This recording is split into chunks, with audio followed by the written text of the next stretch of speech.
Hey, what's up, everybody? We're back again on a Friday night, and as usual, we got a really good show for you tonight. So, there's a lot of Mandalorian stuff to talk about. We got a little bit of Last Jedi stuff. You thought The Last Jedi was over, but it's not. But first, it's all going to be about Thrawn, and it's coming at you right now. You're listening to Head, a Star Wars podcast. Two fans, two generations, all things Star Wars begins now. All right, hello, everybody. I'm Eric Vansel. And I'm Daryl Sanders. And we're your hosts for this show. So, now, first of all, I got to say, now we're going to do a review coming up probably within a couple of days or whatever. But did you get to see this, like today's episode of The Mandalorian? Did I get? Yep. You did. See, I did. Yeah. Now, Okay. I know about it. Don't get me wrong. I mean, I've read like every spoiler imaginable about this thing, but I did not I feel like have you watched a it chance. already. I wanted to, but I mean, you know how it gets, man. Things get kind of busy Yeah. for me. Hey, look, definitely. Ronaldo's here. Hey, Ronaldo, what's going on? But, so, we're not going to give any real information about today's episode, because like I said, Daryl and I are going to go do, a live review. We'll see. I'm looking at Monday right now, but, I got to work it out with him, and, I don't want to ambush you on the air like, hey, man. But that's what I'm thinking. Usually that's the way it's been working. We do our normal show on Fridays, and then Mondays or whatever is when we'll do our review shows. Or in the case of this past Monday, we actually did a Remembering David Prowse. So if you didn't get a chance to see that, the link will be in the comments section. All right, man. Thrawn, as we know, in episode 5 was mentioned toward the end of The Mandalorian. Mm-hmm. And so our goal today or tonight or whenever it is going to be to try to figure out, along with our chat audience here, we're going to figure out maybe what his big plan is. And it's coming to you now.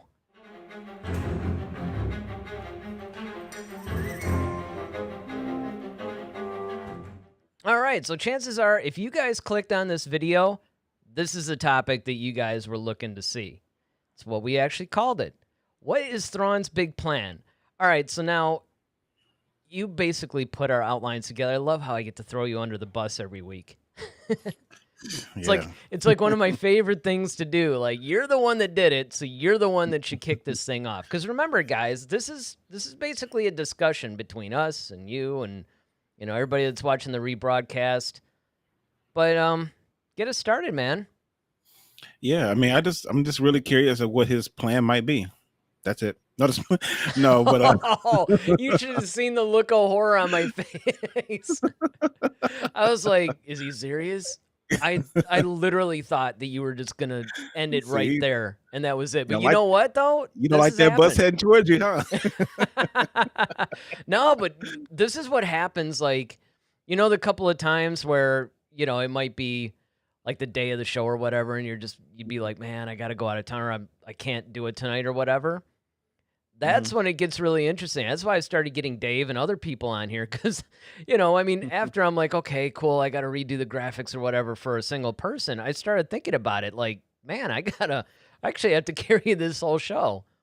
Fortunately, though, everybody in the chats carry me through. So Ronaldo, Jason, all of our regulars, they basically carry me through. And I continue to appreciate, and I know Daryl does too, you guys' participation every week. We should. Yeah, definitely.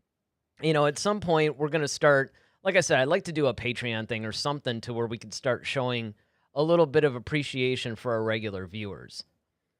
But, all right, what else? Because you got me on that one. What else? No. What else are you thinking? Because, I mean, if you think about it, this is kind of a, not to fin out on you, but this is kind of a big deal.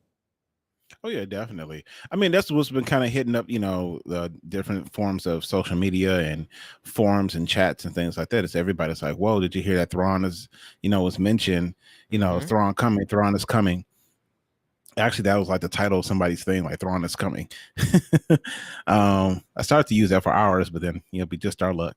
But anyway, no, I mean, I really think that, the introduction of Thrawn was a big step, is a big move on behalf of Filoni and Favreau. Of course, Thrawn is a beloved villain to a lot of heavy Star Wars fans.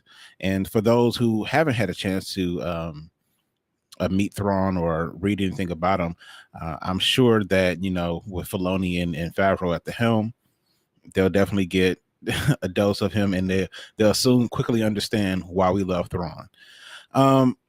So my take on it is that, of course, from Rebels, we're thinking about like, okay, what is he really trying to do? Is he really trying to? My whole thing is, I think he's trying to start his own version of the Empire. I think that's kind of where things are kind of going, and that they're going to try to, of course, they're trying to resurrect that whole Imperial vibe. The thing is that, okay, I think Thrawn realizes that he needs an edge or something that's going to keep the systems in line, no different than how the Emperor had the Death Star, or Death Stars, if you want to look at that from that perspective, to kind of keep the systems in line. Now, what his plan is with Grogu, that's the enigma, because I believe that, like you said, and you said this from the beginning, well, not from the beginning, but from at least early on, that you don't believe that Gideon is the one who's solely the bad guy. Like, you feel like somebody else is pulling his strings, and now I believe we think it's Thrawn, unless it's a situation where maybe Gideon knows Thrawn is out there and they're both vying for that position. Maybe they both want to run this new empire, and now Thrawn is a possibility to stand in that and stand in his way. Maybe he's trying to get an edge over Thrawn in some way or some capacity. So that's a possibility, and that's something that's been discussed too in several Star Wars chats and forums. Now, what Thrawn could do, of course, everybody thinks, when you think about Thrawn, those who are familiar with the Rebel show, think about Ezra. So if Thrawn comes back, does that mean Ezra comes back? And that's not necessarily true. I think you could do it without Ezra. But I think a lot of people will want to see Ezra in live action. And you and I even did a show some time ago where we talked about, like, okay, well, who we get to play Ezra? And we said the guy who did Aladdin would be a good person for Ezra.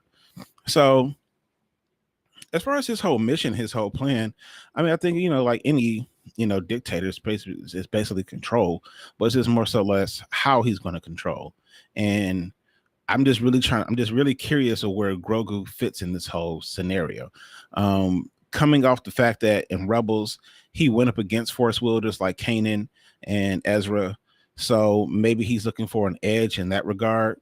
Maybe he's looking to way, okay, I can siphon off something from the Jedi and use it against him, or maybe use it as a weapon of some sort.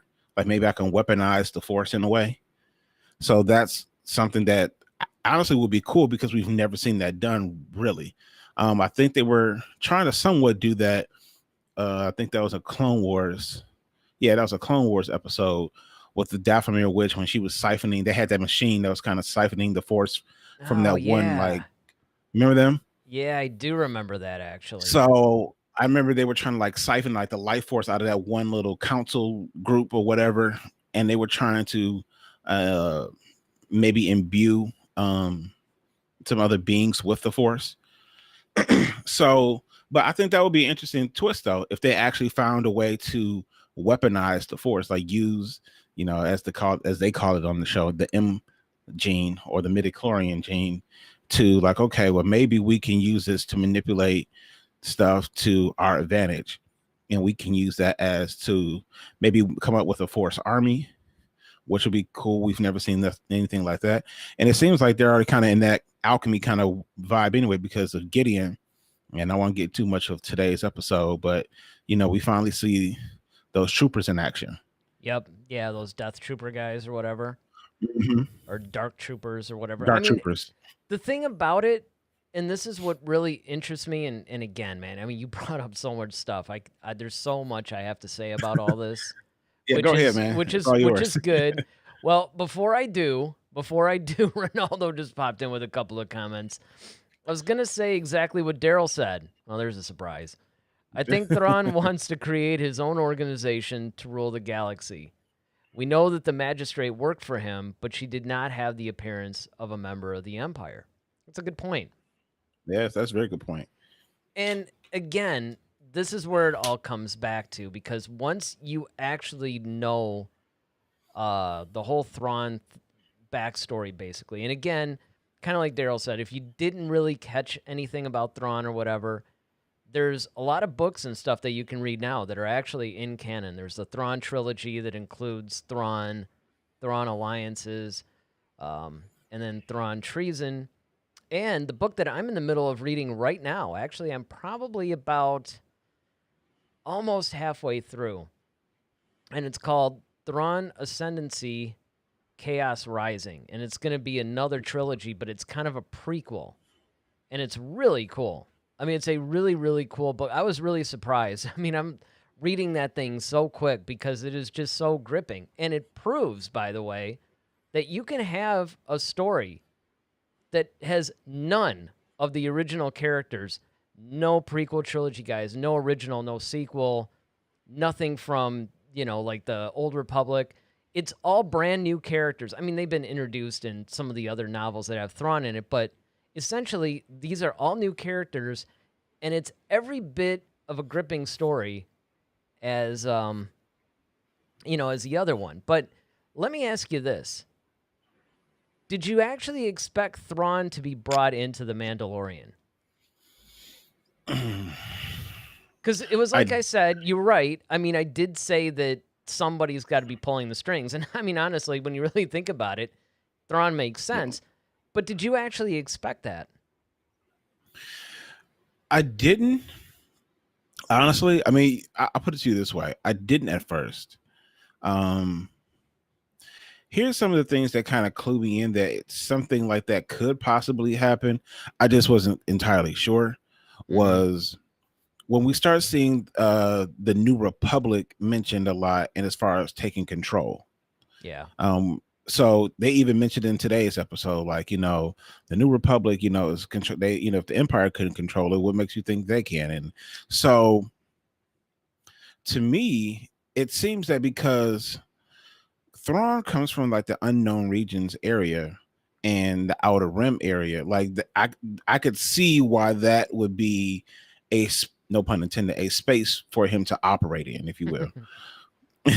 So I can see why he could. Maybe because he understands the locale a little bit more. He understands the people, the culture, things that kind of go on out in the Outer Rim, on the outskirts, away from what was the traditional Republic or the traditional Empire when it was in control. And so I think that Thrawn was always, he's always probably thinking, 5 moves ahead. That's just kind of who he is as a person. And so I think that maybe he's like, okay, well, the Emperor has this area, this space here, but I could go further out and I can start my own regime out here away from the Empire, but I have all this knowledge and all this stuff that I've accrued from working within the Empire. So like, okay, this is how you keep a firm grip, this is how you do this is how you do that, mixed in with a little bit of what he does. And so I could see him kind of starting his own organization.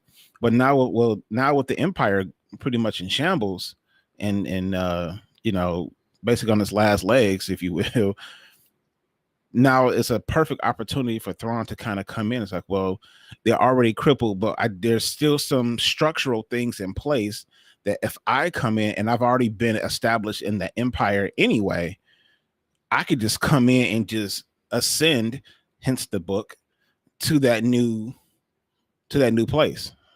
Well, I mean, I think too, what you got to look at is that this is probably their way.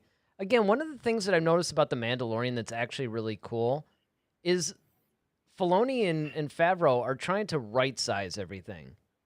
It seems like they're trying to take a lot of things and either things that were never done but do them correctly, or things that thus far have been somewhat screwed up in the sequel trilogy. Like, look, let's make this stuff right. I don't really want to go as far as say as retconning, though, but close. And one of the things that I'm noticing, and this is something that they could do, is that they can actually do the Legends version of Thrawn now. Because if you look at Heir to the Empire, this is around that time period. I mean, I think it was actually a little sooner. I think it was only like maybe, I want to say a couple years after, or maybe even, somewhere between like 1 and 4 years or something. But look, we're right in that timeline. They could do it very, very easily. They could bring in Thrawn and pretty much make him the way that he was in Legends. Because they did establish his character somewhat, like you said, in Rebels. And this is where, it would make sense for him to come back. And it does. I mean, it totally makes sense for him to come back, see the state that the Empire is in, and do what he can to assert his control. Because you have to remember that Thrawn basically was, he was high up in the Empire before the fall. And then he went off, into the unknown regions or whatever, took Ezra with him. And it makes sense that if he came back, that he would try to recapture some stuff. And the canon novels already established the fact that there's a lot of admirals and moffs and all these guys that are all vying for control of the remnants of the Empire. And they're trying to basically see who can get the biggest chunk. It actually reminds me a lot, honestly, of the fall of the Soviet Union. Because you basically had all these guys that were trying to control some of the countries that were within the Union. And then, of course, you have, because remember, I mean, a lot of people forget that what we once knew as the Soviet Union is actually different countries. But because Russia is, like the biggest country, when people think of Russia, they still kind of think of the other ones. And they do have, if you look at Vladimir Putin, he still has a lot of influence and some control even over some of the other regions. And that's kind of what the Empire is trying to do. All these admirals and moffs and, other leaders, some of them are actually happy to just have, like maybe you had a company or something that was stationed on some planet and they go, okay, you know what? There's no more Empire, but hey, we can still control this. We still have the weaponry, the cash, pretty much all the people in place and the infrastructure that we could still probably control this area. And I think that that's kind of what's happening when you look at it like that. But even though I personally, I mean, and she's like, didn't she say like, where's your master, Grand Admiral Thrawn or something? And what was funny was, this is what was tripping me out. I mean, you could see the fanboyness of Favreau and Filoni because the way they have her deliver that line, yeah, definitely. It's like, where's your master, Grand Admiral Thrawn? It's just kind of like this whole, slow, let it sink in. You know what I mean? It's like, I'm about to drop this bomb on everybody. But they knew the bomb was coming. Right. They knew the bomb was coming, but then at the same time, it's like, say it slowly and like, yeah, I mean, it just kills me. I was actually like cracking up the whole time. Yeah, it's kind of almost like that whole like Batman Joker, like, where is he? Yeah. But and it's funny because I just did like a quick search. So, like even like the Grand Moffs outrank the Grand Admirals. So with Grand Admiral Thrawn, but you have a Moff Gideon. So now the Grand Admirals, though, they will outrank regular Moffs, right? Correct, I believe. Yeah, that's what I thought it was. I thought like Grand Moff Grand was Admiral kind of... Yeah, the Grand Moffs are pretty much like, pretty much right up under the Emperor. Yeah, and there's not too many of them. Because that's why we had like Tarkin, like Grand Moff Tarkin. He was right on. He got his information or his orders directly from the Emperor, which is why he never had to answer to Vader or anything like that. But you have Thrawn though, now, and it's kind of a weird space because with no Emperor, like, okay, like I said, it's not like you can just, like, how do you appoint yourself? You can't, there's no advancement anymore. So he's still Grand Admiral Thrawn. He's still Moff Gideon. But technically, Thrawn outranks Gideon. Yeah, well, that brings Yeah. up that brings up a really good point too, because again, if you guys really want to get into a little bit more of this, the Aftermath trilogy is where you need to go. And in fact, what's funny is I always said the Aftermath trilogy was a little bit underrated as far as its importance, because I was even talking about back like in The Rise of Skywalker that it basically was outlining some very important prequel-ish ideas that led to The Rise of Skywalker, including two things. Number one, Palpatine possibly returning, and two, and this is a big one, his whole like plan for stationing himself out in the unknown regions. And in fact, we even get a little bit of glimpse of what would eventually become Sith troopers. Now, one of the things that you bring up too, when you were talking about that whole like army of Force users, that's what I thought the Sith troopers were going to be at first. Mm-hmm. I mean, I thought that would have been cool. Like, whoa, is he going to almost like force wielding stormtroopers kind of? Right. But, you know, that didn't end up happening. But as we're moving forward with The Mandalorian, I mean, the Aftermath trilogy is just, I mean, it's literally like plucking storylines out of the Aftermath trilogy. Cobb Vanth, you know, Boba Fett, him having Boba Fett's armor. You know, they didn't really go too much into how he, you know, and he gets the armor back or whatever, but there's definitely a lot of ideas. You know, the fact that the way that the Empire is still, even at that time, there's just, because again, it's taking place around the same time period. In fact, I'm trying to think if Aftermath actually technically takes place before, because it does brush up against like immediately after the fall of the Emperor. And then it goes on because Life Debt's the second book and then Empire's End is the third book. So I think it actually, I mean, I actually think that some of the Aftermath trilogy is happening at the same time as The Mandalorian is, which then makes sense why, you know, it would actually be plucking some of these things out, because with them brushing up so much against canon, it's like, well, okay, I guess we have to, you know, include some of this stuff in there. But still, it's one of those things that I just think that people, really, if you're a Mandalorian fan, you really need to dial into the Aftermath trilogy.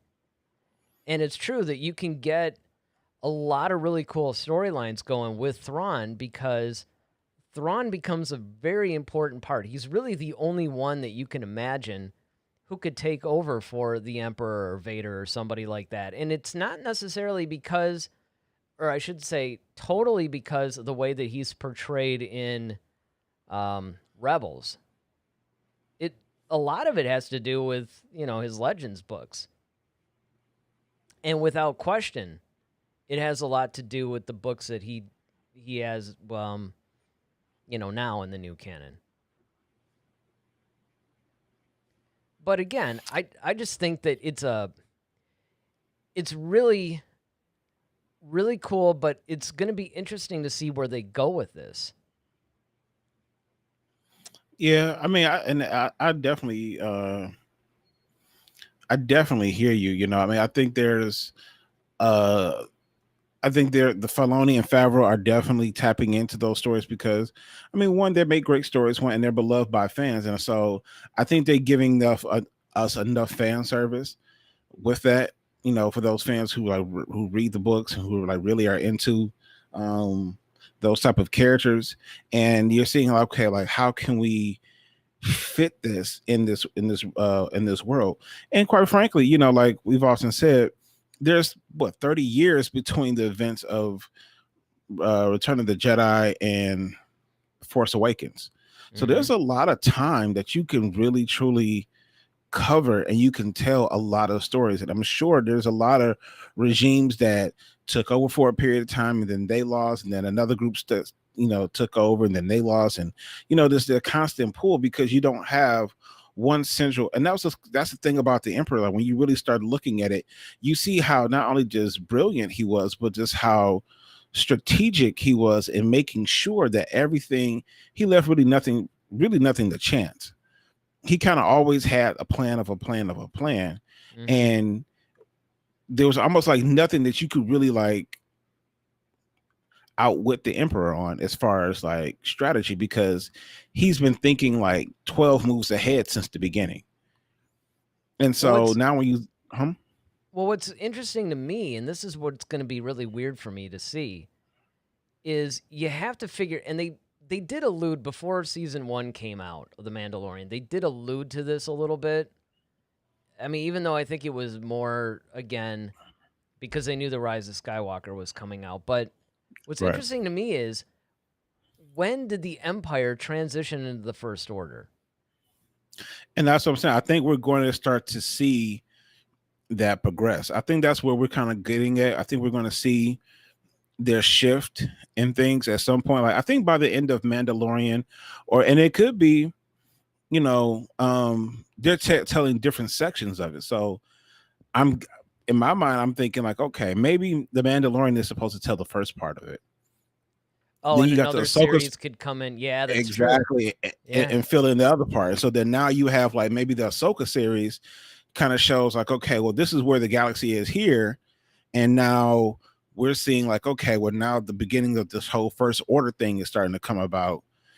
And then, you know, now we're in the Boba Fett thing, and it may be a little bit deeper into the First Order. So now by this point, you know, Kylo Ren has, you know, joined up with Snoke or something like that. And then now it kind of almost brushes up against right before we see the events of The Force Awakens.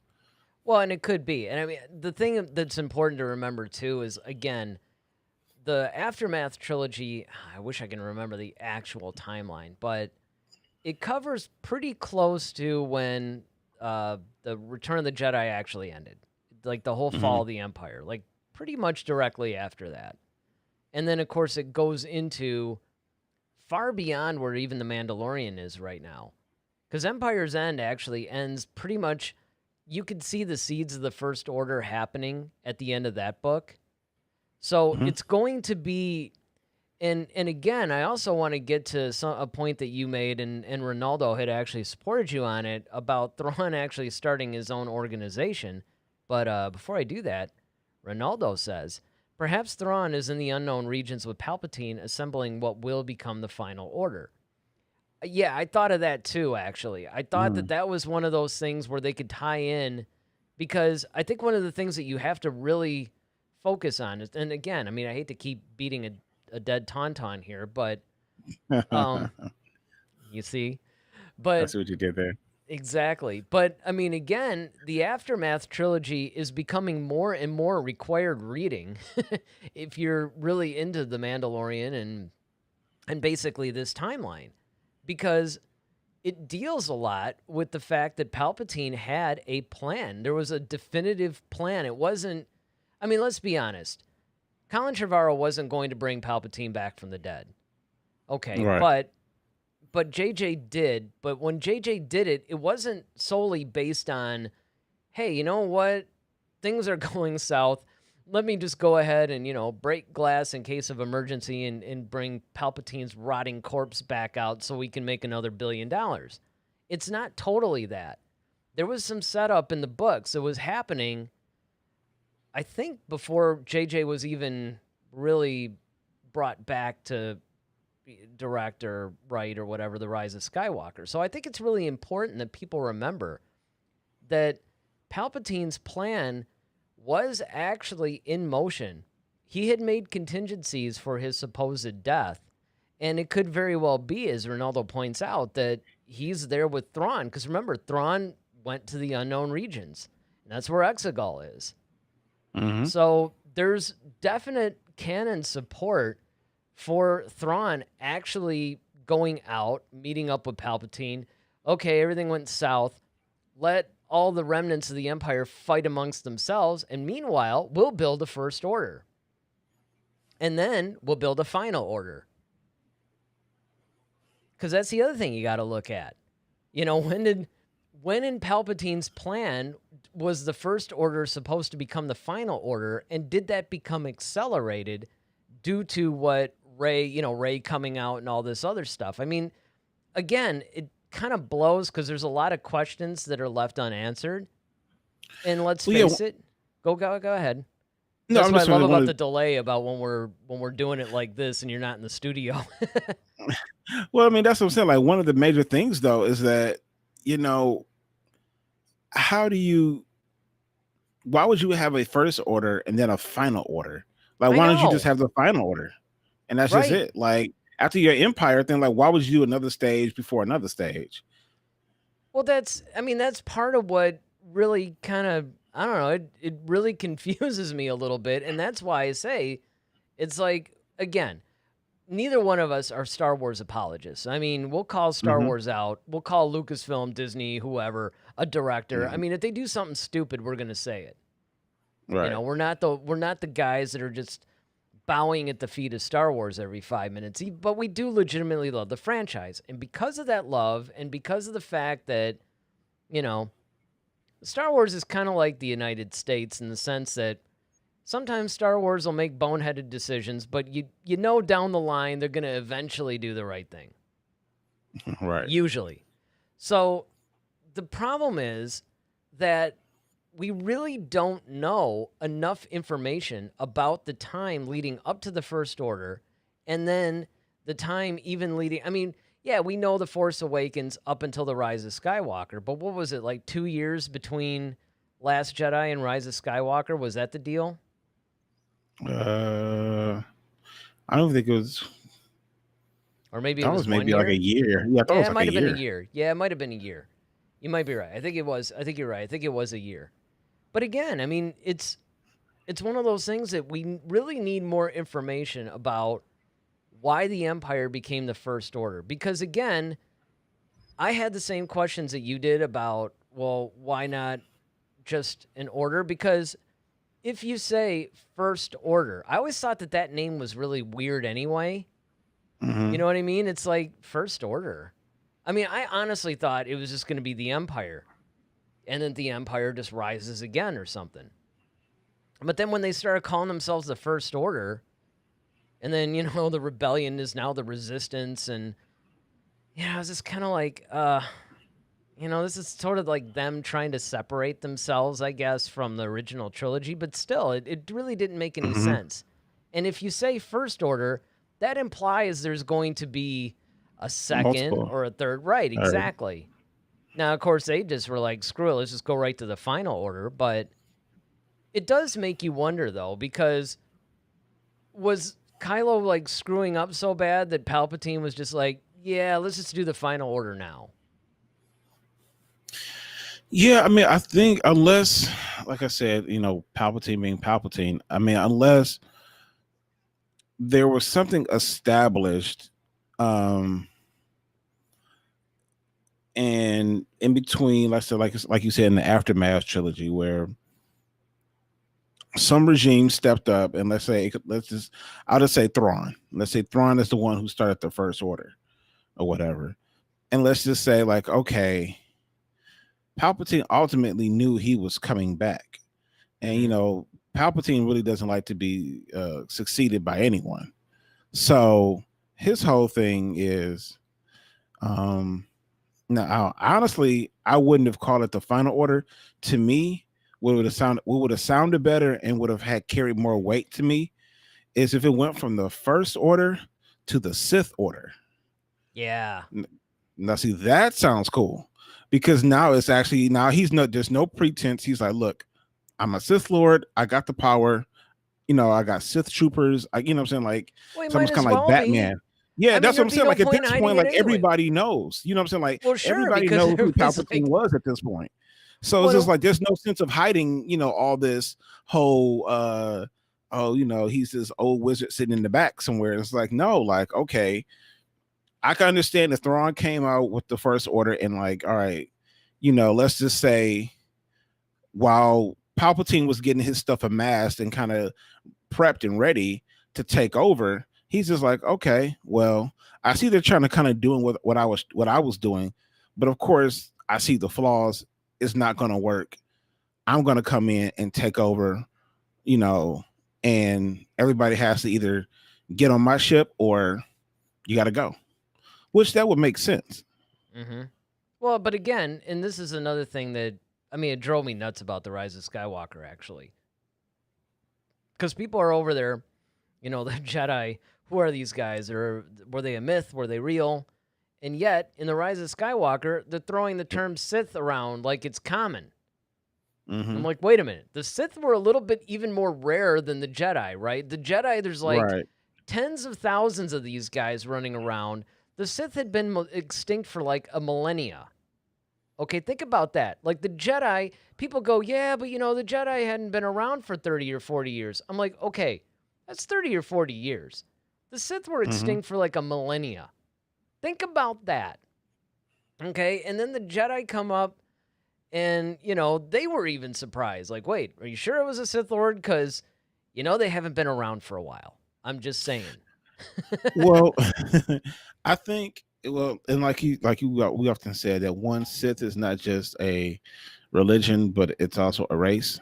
And the other thing about had the race even been around at this point, though? Well, I mean, that's what they say. It's an ancient one, but I mean, it's still. See, here's the thing, though. Here's what I think probably happened. They didn't say it, but this is what I'm just speculating: is that apologizing with I'm sorry, the whole purge. With the whole purge thing, like if he's purging, he probably wants anything dealing with the Jedi gone. So that means any articles, any. It's almost kind of like like another Disney property, The Lion King, right? When Scar took over, he wanted no one to mention the name Mufasa because that gave people hope. Yeah, okay, so you're basically saying like if you take everything out, yeah. It's almost like if you mention the name, just like in some cultures, like over in China, like okay, if you mention the name of Jesus Christ, like something like they will behead you or they will kill you, so it's just like, okay, we don't want that mentioned here. So if you take that to its fullest extent, not only do you wipe out all the Jedi physically, but then you wipe out like anything that they've ever done. You take out because like I said, he's the empire and he's the sole controller. It's no longer a democracy, it's a dictatorship. So now he has the power to just wipe, stuff off holo maps. He's got the power to like, okay, get rid of all this Jedi paraphernalia or Jedi propaganda or any of that crap, saying I want it gone. So it got to the point that after a certain period of time, like, yeah, people who like may have grown up with it was like, oh yeah, I remember them. But then the further it goes, it's kind of like, okay, I heard stories about these people, but I can't read anything about them. I just hear about it from these old people. You see what I'm saying? So now, even more, but I mean, I can understand that, but the Sith, it wasn't like Palpatine was advertising the fact that he and Vader were Sith either, though. No, so he never advertised.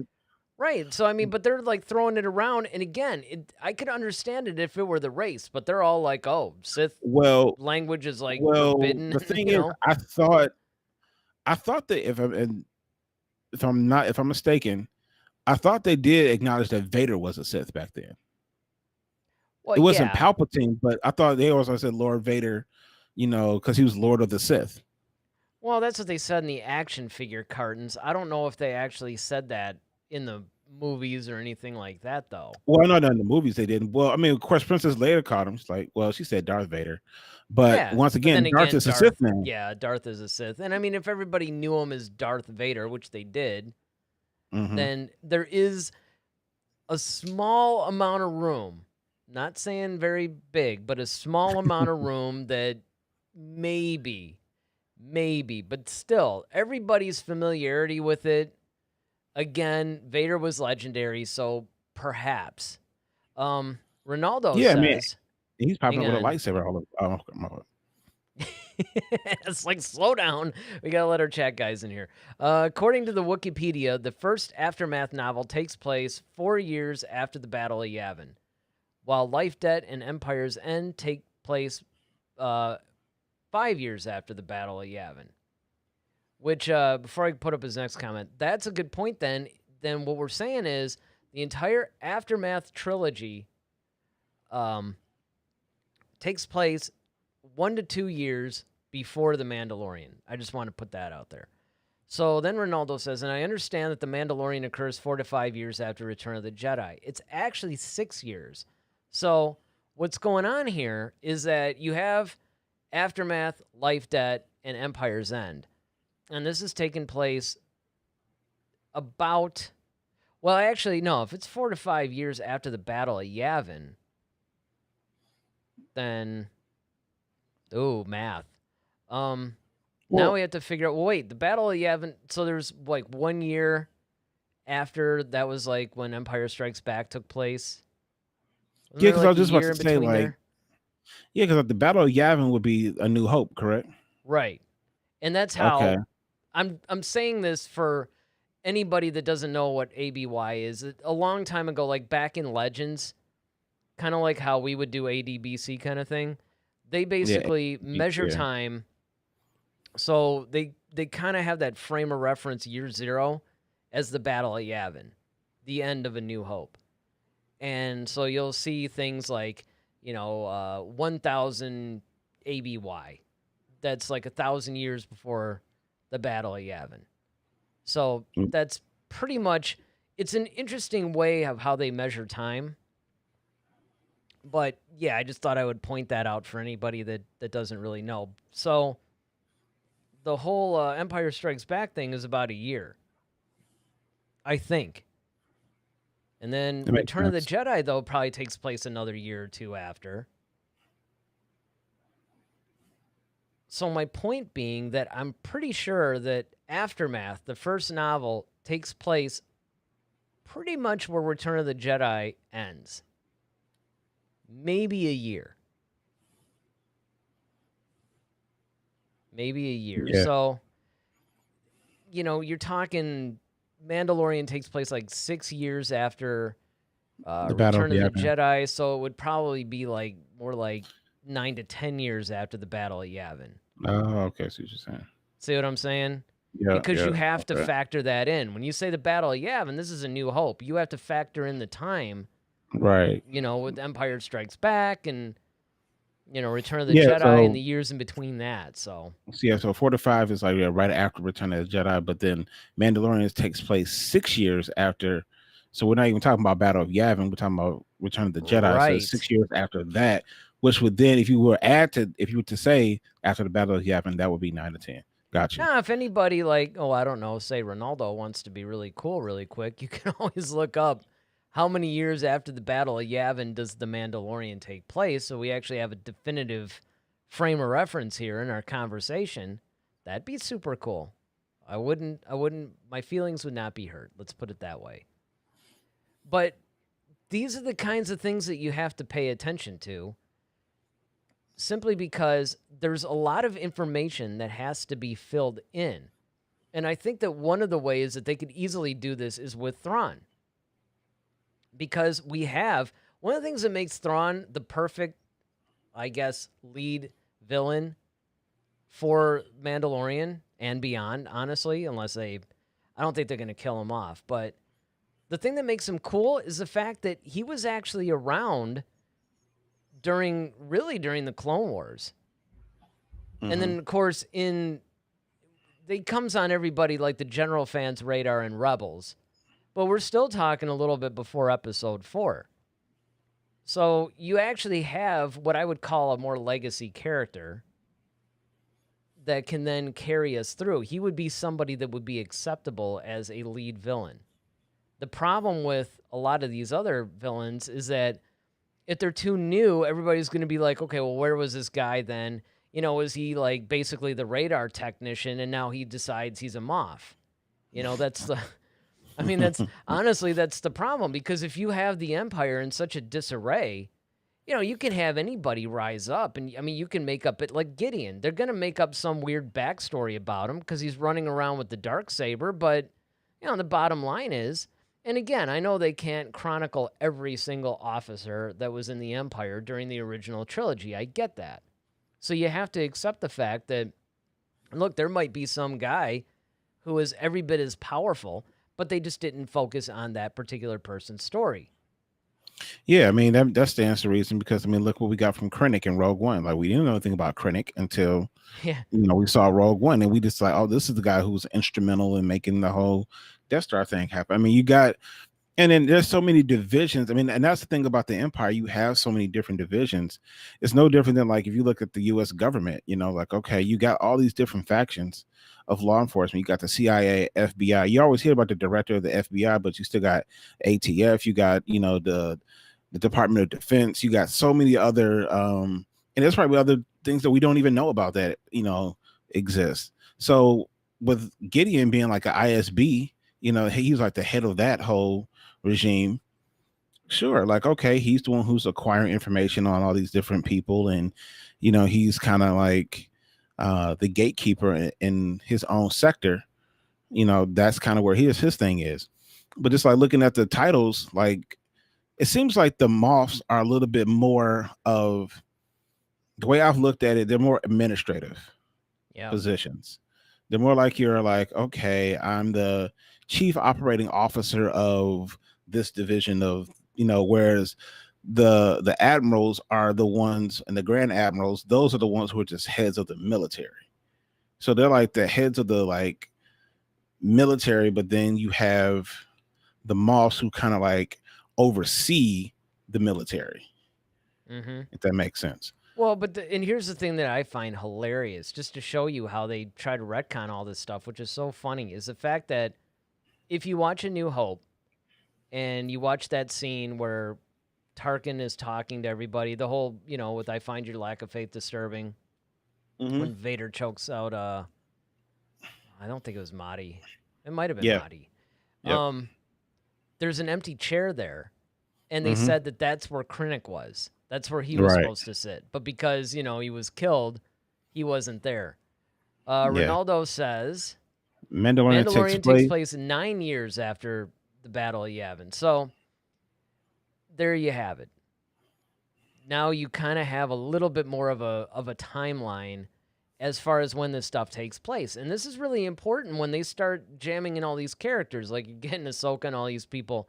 You have to really understand, because it amazes me how many people really don't really truly understand where the Mandalorian fits. I mean, they get it. They get that it's after, most people get it's after Return of the Jedi, but a lot of people don't really get where in the timeline this is falling. And another example is, well, actually, I don't know. I forgot. But here's the thing. Here's what I meant to bring up, though. You know what I would love to see as far as Gideon goes? I would love to see a Gideon comic series. Maybe not necessarily even totally focused on him, but having him be one of the main parts of, because it would be cool to see him now interacting with some of the people, like maybe Vader, maybe Palpatine, possibly Tarkin, even Thrawn.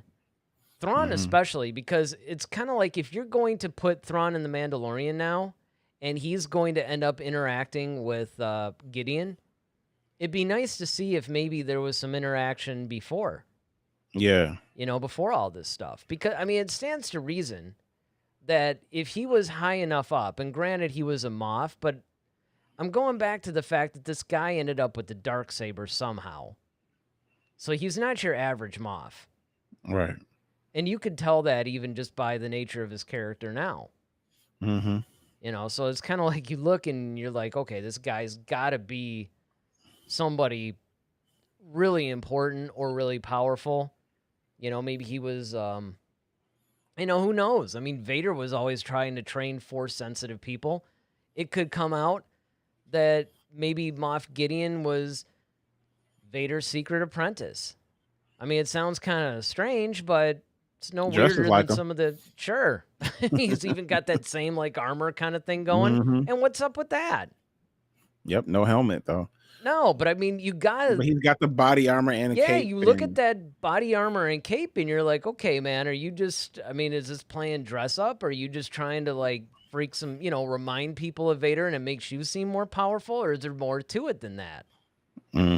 It's making me think that maybe there's a little bit more to it than this. And now that you... No, go ahead. Well, especially if you see today's episode, it really makes you wonder. I know. I mean, that's the thing. Like I said, I read every little thing, almost every little scene. So it's more like I read today's episode, even though I haven't seen it. So naturally, I'm going to watch it Mm-hmm. Later tonight probably. But the thing is that reading about the ending in particular, it does Mm-hmm. make me wonder where they're going with this. Yep. Because there's also some Grogu stuff in there that's a little bit, Yeah, I mean, and that's what a lot of you fans are even like, they've even started making like Darth Grogu, I saw like a couple of animation, those, yeah. yeah, pictures and stuff, and so Yeah, yeah, because there's yep. and again, so now we have today's episode, which is called Tragedy. Was that what it was Mm-hmm. called? Yep, the tragedy. So yeah, so now you have like just 2 more episodes left in this season. And I have a feeling that this season's going to leave us on even more of a painful cliffhanger than last season. Oh yeah. One thing I will give Filoni and Favreau credit on is they're very masterful at keeping the big plot away from you. And I kind of like that, because it does cause, that's what causes us to have these conversations and speculations like, oh well, he had the dark saber, so maybe he's this, and then now of course they're bringing in Bo-Katan and Boba Fett and Ahsoka, so it's like, what does this all mean? Where's Luke? And then, but just overall, like, what's the grand plan? And then you think like Gideon is like the main guy, and then look, Thrawn, like, okay, Yeah, now I'm really confused. Like, again, and it makes sense, but man, I can't tell you. I mean, and again, even for like about a week before, I was hearing rumors. I'm like, I mean, really? Because if they bring Thrawn into it, that really changes a lot of things. oh, totally. That changes things, and it really makes it like, I don't know, it adds a lot more depth weight. and dimension to it. Yeah, and weight as well, because now you really don't know what's going on. And again, I want to get back to this thing that Ronaldo was talking about, which of course you brought up, I think, kind of like right out the gate, is that maybe Thrawn has his own little organization or group. That is another viable theory, that maybe Thrawn is not part of the Empire yet. Like you might be right, where it's almost like both are correct in the sense that he starts out sort of like in a Crimson Dawn kind of situation, but then sees that the Empire is a little bit weaker, so he goes, hey, you know what? I can go back and get my old job back. Mm-hmm. And just basically take some of these guys out.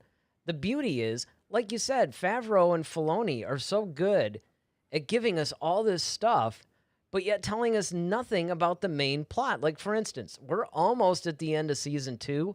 We still don't know what Grogu is for. Like, we don't know why the Empire wants him. Mm-hmm. We think we know, but we don't really know. There hasn't been anything. I mean, we've been given little nuggets of information, like the Doctor in episode 4 or 3 or something like that, where, he had that transmission with Gideon. Spoiler alert. You're still getting people. It was funny because I promote that Star Warriors Facebook group all the time on the show. I got muted for 10 hours. Oh, wow. Yeah, because I ended up sharing our video on, I think, it wasn't even really, I guess it was kind of a spoiler type of thing, but it really was. It wasn't something that people didn't already know.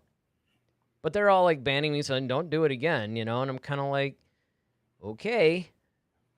I still think they're a good group, though, guys. If you want to join our group first, though, because we're not as mean, number one. And number 2, you got to respect it, though. I do respect the administrators of that group, because they really do clamp down on things to try to protect people.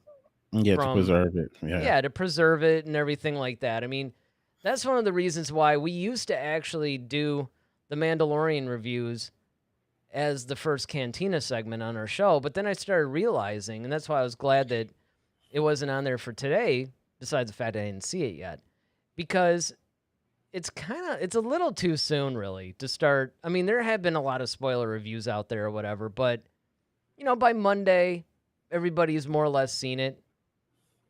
You can more comfortably talk about it. Right.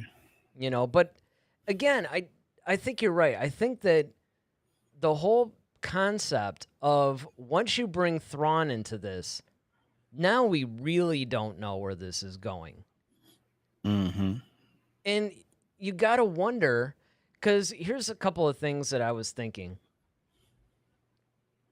Do you think, this is forming a question now, do you think we're going to see Thrawn within the next 2 episodes, or do you think that they're saving him for season 3? And that's a question for anybody out there in the chat, too. I'm going to say yes and no. I'm going to say we might see a glimpse of him, but not fully him. Like the back of his head or something? Back of his head, or we might see a transmission, but not actually, the actual character himself. But I think they're definitely going to say that for 3. So if you had to go, well, let's go over under 50%. Let's make it a nice 50-50 thing. Over under 50% chances of seeing Thrawn in the final episode of season 2.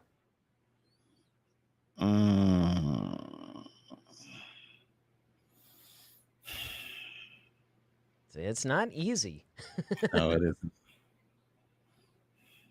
I'm actually gonna err on the side. Say over. Go ahead. No, I want to hear yours first. I'm gonna you were just about to say it, man. Yeah, I'm gonna go just over 50, like 53%. 53.7, right? I'm actually gonna go. You know what? I'm gonna take over 2, but I'm gonna say 65.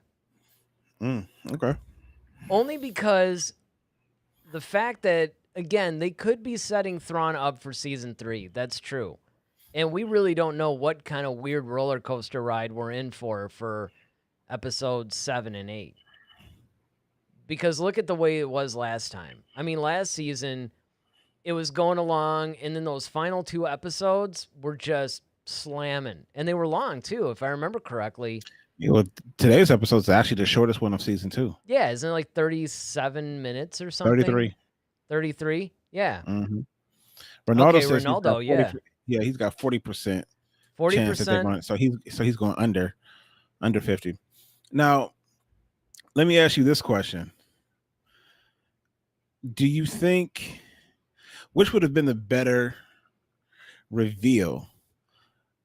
Ahsoka mentioning the name, where's Grand Admiral Thrawn?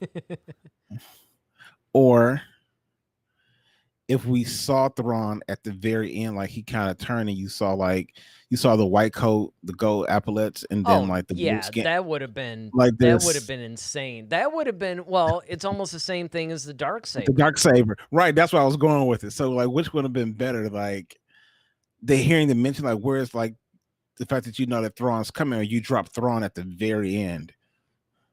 I mean, in a way, they would have been kind of equal because they're both important. Because if you think about it, the Darksaber factors very heavily in both Clone Wars and Rebels. Right? I mean, it's kind of like a fan favorite thing. And Thrawn, in his way, is also, going back to the original expanded universe novel, Thrawn's kind of beloved. So both of them would have that same effect. Because I know both of us were talking about it too. Like when we saw the last season finale, I mean, the last thing in the world I expected was to see the Darksaber popping. Because I remember, you started cutting open the thing, and I'm like, at first I thought, okay, maybe it's an effect. Maybe they're just, it's like something. And I'm like, is that the Darksaber? Yeah, when I saw the fact that it was cutting through something, I thought first he thought he had some sort of tool. Yeah. Then I thought he just had a regular lightsaber or something like that. Like he might have had, which would have been cool in and of itself. Like if he just had a regular like if he had a red lightsaber or something like that, that would have been sweet, honestly. But yeah, that would have been kind of cool. But the fact that it's just when he cut through and then you see that that white Yeah, I mean, and glow, and it's you're so like, funny. I mean, and in fact, it looks exactly like the That one on. exactly. That's what I was gonna That's say. It I was looks just like, man, exactly like it. I mean, it literally I was just just jumped like, out that's from creepy. animation. I was just like, wow, now that's sweet. And I was Yeah, and like, wait. it was so insane. I'm like, I can't believe they're actually putting the dark saber in it. And And then you for gotta ask your question, like, where'd he get it from? Like, that's of course that's everybody's question. Like, how did he get the dark saber? Because well, last and we that's saw, it. like Sabine had it. Right, and he's a Moff. It's like, why would a Moff Mhm. have the dark saber? I mean, it really makes no sense. And you know what I find hilarious about that is the fact, okay, this is like the season 1 finale, right? So it's the last episode, last scene, he's popping out with the dark saber. We are at episode 6 of season 2. Nothing about the dark saber. No Nothing at all. information, nothing at all. It was like one of the things that you're thinking within the first 2 episodes is that they're going to start answering some of these questions, and they don't. And I think that that's No. what's so brilliant about this show. Because it's not just like a bigger story. I mean, it's a vast story. There is like, I guess, so much richness and depth in this overarching story arc that Yeah. you have no idea where this is going. But the storytelling, how do you feel about the storytelling of season 2 compared to 1? Oh, that's a good question, actually, because you could say that the storytelling's a little bit, what's the word I'm looking for here? Disjointed, maybe? Because of season 1, you had a couple of filler episodes. You did. Mhm. But it was a linear progression in a way. Mandalorian was learning pretty much. He is just doing his normal thing, and now suddenly he has this little child, and he has to simultaneously figure out what he's going to do with this kid, and also learning to overcome some things, right? Because remember, he hated droids. He was scarred by the fact, because of the whole Clone Wars incidences that he went through as a kid. Mm-hmm. But then, it's kind of like, okay, he goes through this thing with IG-11 and he softens his stance on droids. And there's all kinds of little life lessons that he learns along the way. And so it was very episodic, and you could tell that there was a greater storyline, but you weren't necessarily beat over the head with it. It felt very contained. Like you were on this journey with him. It was almost like, to me, and this is why I find it so funny that you find out that behind the scenes that they were using the Unreal Engine, like what they use for gaming, in order for parallax and all this other stuff, because it felt very much like a video game to me. And that's not a criticism.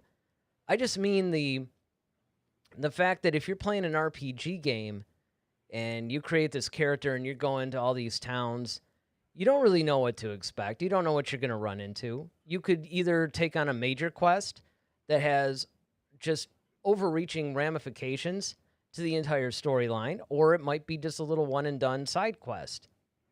And that's pretty much how Season 1 felt to me. It felt like I was, like the Mandalorian was an RPG character, and I was going on this little journey with him. Season 2, on the other hand, it felt more third person. So instead of a more first person video game, this felt more like a third person video game. It felt more like I was watching something happen to him. And of course, in some ways it was more satisfying because, Boba Fett's reintroduced, Bo-Katan's coming in, you have live action Ahsoka, you're getting a little bit, we know. I mean, we had, it was Baby Yoda for a season and a half, and then we find out his name, and, there's all kinds of things that you're getting a bigger picture, but it's just slightly disjointed in a way. Because, again... Go ahead. Well, I was just gonna say that, it's like, okay, first, there's a whole Cobb Vanth thing, and then, Boba Fett, and then, oh, look, you got to take a frog lady back to her home or whatever.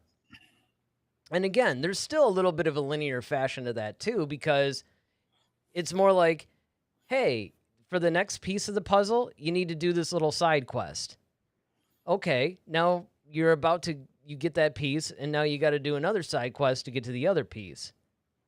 So there is still a linear storytelling, but, I don't know. What do you think? No, I think for me, I mean, I think you hit the nail right on the head when you were talking about like season 1, because season 1 definitely felt like one of those RPG games where you just kind of really don't. It's like choose your own adventure, But I think that once we got to season 2, it had more of a direct line, and I like the fact that he's having to make these stops along the way, and as along the way he's picking up, and we're picking up more information, just like he is, like you said, in that third person. Like we're kind of tagging along, and we're watching these things kind of happen. And so okay, yeah, the whole thing with the frog lady but it still advanced the story, because you're seeing like, okay, he had to go meet. That's how he ended up meeting Bo-Katan and all them, and then that's how he ends up. So it, there's continuity in it. Unlike the first season, where you're kind of like, all right, he meets Krill, and then he goes there, and then he goes back. It's this whole thing. I know what you mean. It's one of those things where it seems like it's more purpose driven. It definitely is more purpose driven with season 2, right? And I think that's where it's going to go from here on out. I think that's I think it has to. Yeah, it has to, from 2 on out through, unless you're going to end this particular quest and start something anew. Like it's got to follow this linear path. Well, here's a question too. Now, what do you think the chances are? I won't do an over and under on this one, but what do you think the chances are that this whole Grogu storyline or whatever is going to be wrapped up either at the end of this season, which is still possible, or very early in the 3rd season, and then now it's a new adventure? I think that, and it's funny because my grandfather asked me the question, like, do I think that they're going to show us Grogu getting older? And I was like, no, I don't really think so. I think what we're going to see is, I don't think his story is going to end at 2. I think it's probably going to go over at least halfway through season 3, if not all the way. Because I feel like now with the introduction of Thrawn, like you have to then figure out like, okay, well, if there's no asset for him to, like, what would the Mandalorian have to do with Thrawn? You see what I'm saying? Like, unless you can say that Thrawn is the one responsible for the destruction of Mandalore. Yeah, and it would be somewhat of a stretch, but you could make that assumption. In other words, that could actually work in canon. Yeah, because that's my whole thing. It's like, if he was kind of behind the destruction of, because like I said, that there'll be no reason for, because like I said, if you look at the Mandalorian's job, he's a bounty hunter. That's what he does. He just happened to kind of come into contact with Grogu, and now he's okay. He had to go on this mission to return him back to his home, and that's it. Now he can go back to his regular life doing what he normally does. Now you would think he'd probably go back to Navarro with Cara Dune and Grief Karga and have a couple of drinks or something, and then figure out his next move in life. He wouldn't, because he doesn't care anything about really the Empire like that. But I could see if people are hiring him to. The only way I can see that continuing is if people from other systems hire the Mandalorian to deal with stuff that Thrawn is causing. Almost kind of like how Ezra and Kanan and all them, although that's kind of that was their purpose. If people are hiring the Mandalorian or Din Djarin to, okay, hey, we're having this issue with Thrawn and his people. We're trying to liberate our small town. We'll pay you X amount of dollars or credits to, help us out. And he starts helping them out a little bit more. And then Thrawn is like, this guy again. And now Thrawn has to like, okay, I got to deal with this guy because he's just causing too many issues. So if I eliminate him now, once again, it's the elimination of hope. Like Mandalorian kind of represents what the Jedi were to the Republic, and that's that, or the old regime is that hope. So if there's no Mandalorian to help you, then I have control. But then I think because of Grogu, Mandalorian's trying to see, okay, maybe I have a bigger purpose in this world than just being simply a bounty hunter. Maybe I'm meant for more than just that. Almost kind of like what Finn kind of had to realize about being a stormtrooper.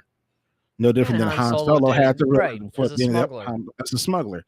Exactly. It's that, like, the discovery of, man, I can do more for this galaxy, and it feels better doing stuff like this than just, haphazardly just picking up people and dropping them off for money.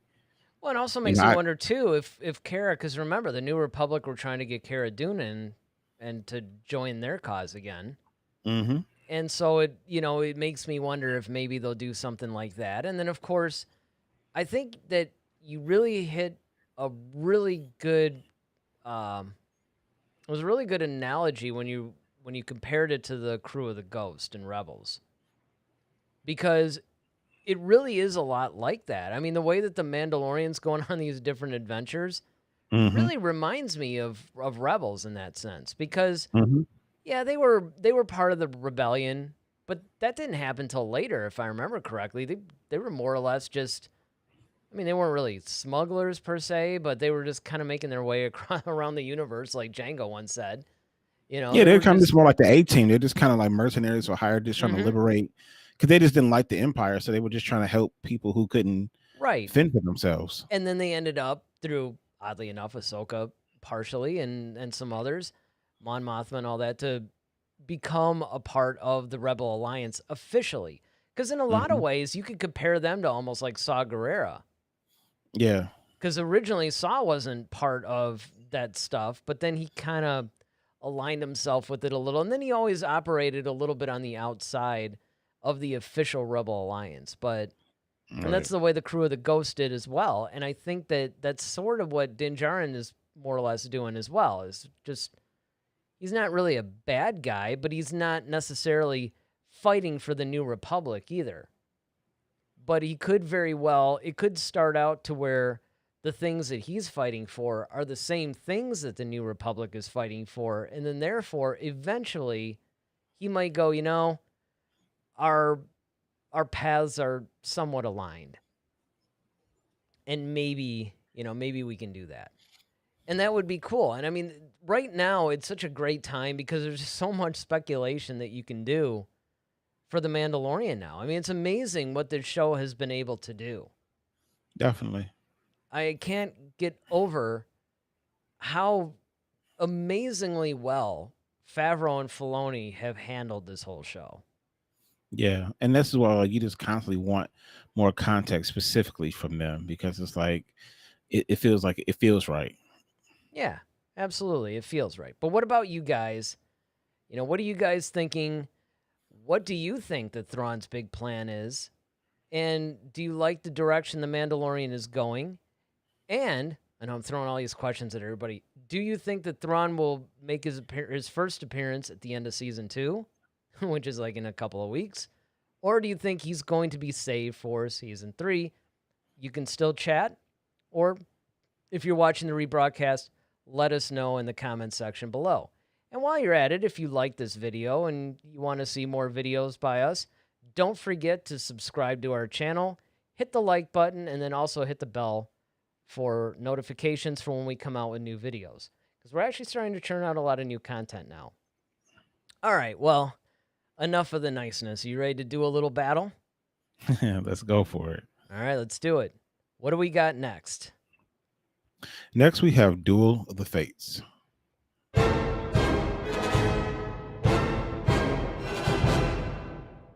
This is a really interesting one. Yes, sir, it is. Yes, sir, it is. All right. So, who do you think? My computer blipped out on me for a second. All right. So, gotta love when that happens. Oh, yeah.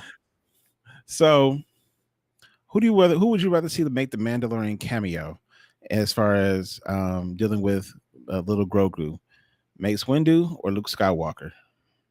All right, so it's really funny because somebody on Facebook today, one of my Facebook friends, pretty much posted. They had obviously seen The Mandalorian, and they put this big "he lives" or whatever.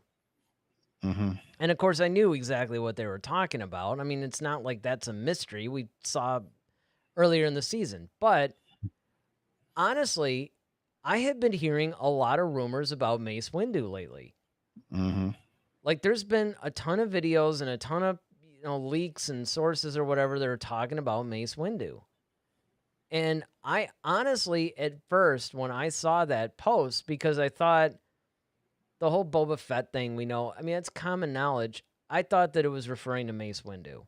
I'm like, did they actually put Mace Windu in this?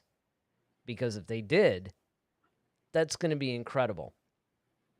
So, I'm going to answer the question like this. It would probably make more sense to put Luke in it. Because we know Luke is around. We know he's establishing the Jedi Order again. And he's doing all this around the same time period that The Mandalorian is happening.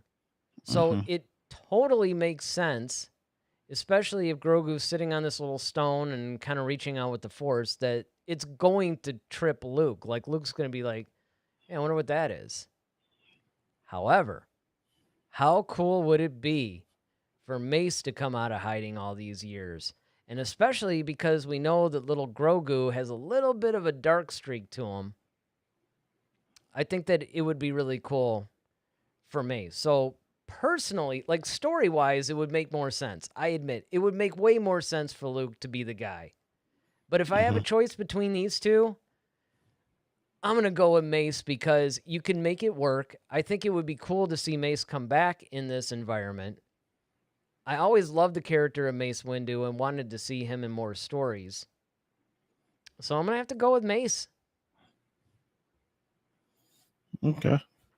I completely echo, what you're saying. For all those things, I think it would be definitely cool if Mace Windu came back, simply because, like you said, we've never seen him officially, quote unquote, die. And especially his relationship that he had with Yoda, Yes. So kind of finding that, I could see him being an older, he's not as spry as of course, he once was. And he's kind of like, okay, well, he can kind of give some counsel to it. But I still don't think that he would train him. I think that would just be, I think Mace will probably have some reservations, much like Ahsoka did. Luke, it makes more sense for Luke to find him, but I don't know what Luke would actually do with him. I mean, well, a lot of that with him being such a new, I get it. Jedi, you know what I'm saying, himself. And well, kind of. Remember, this is about 6 years later, so it's Luke is. Remember how powerful Luke is in Return of the Jedi, and how much he has obviously studied, and I mean, Yoda essentially basically said, like, look, man, as soon as you off Vader, you're pretty much good. So yeah, I mean, he's definitely a Jedi Knight, but I mean, but that's what I'm saying though. It's like, okay, to be a Jedi Knight that soon, it's like, okay, in 6 years, could he be ready for an apprentice? Well, sure. Look at Obi-Wan within. I mean, if you look at the difference, okay, there's like about 10 years or whatever between Phantom Menace and Attack of the Clones. And I mean, there's no doubt in my mind that he would be ready for an apprentice because, as we could see, Luke is, not to mention the fact that in the whole Legends thing, Luke was already training a bunch of Jedi. Let's see. Ronaldo says, I prefer Luke, but after today's episode, no spoiler, it would be very interesting for Mace to appear. Ooh, now expanding on that, since I haven't seen it, and for those of us who have yet to see it, again, I read a lot of stuff about it, but see, that's more of a little contextual kind of thing. So, what exactly? I mean, I won't ask you to give like spoilers per se, but what do you think would have triggered Ronaldo's comment? As you're trying like really hard not to. Exactly. I'm trying to craft this delicately. I think what Ronaldo is referring to is pretty much the last of the movie, the episode. There's a scene where we see Grogu in a light that we're familiar with, but a little bit more expanded, shall we say? Okay, then I think I know exactly what he's talking about then. Yeah, and I think it has some point. It has some Mace Windu undertones to it. I'm just that's exactly why I was saying that it would be good for Mace to actually train him. Besides the fact that I get what you're saying too, is the fact that Luke, I mean, he's newer, than Mace, obviously, but all I'm saying is it's not beyond the realm of possibility for Luke to be training somebody, even of that species, so early. Well, the way I look at it is like this. I'm my whole stance on it is it makes total sense for Luke to do it because, I mean, who else is really around? I mean, apparently Ahsoka's still around. I mean, that's what I'm saying. Honestly, like, it would be better for Ahsoka to do it, honestly, than Luke, in my opinion. Oh, well, I mean, if you're talking about, like to train Grogu, like, I think it would be better for Ahsoka. Because here's the thing, the problem with, the issue with Luke, although he's powerful himself, and, okay, yes, he's now a Jedi Knight. The difference between Luke training Grogu now versus Obi-Wan training Anakin is the fact that Obi-Wan had the luxury of an entire Jedi Council and an entire Jedi Order to help him out with that. Yeah, that's true.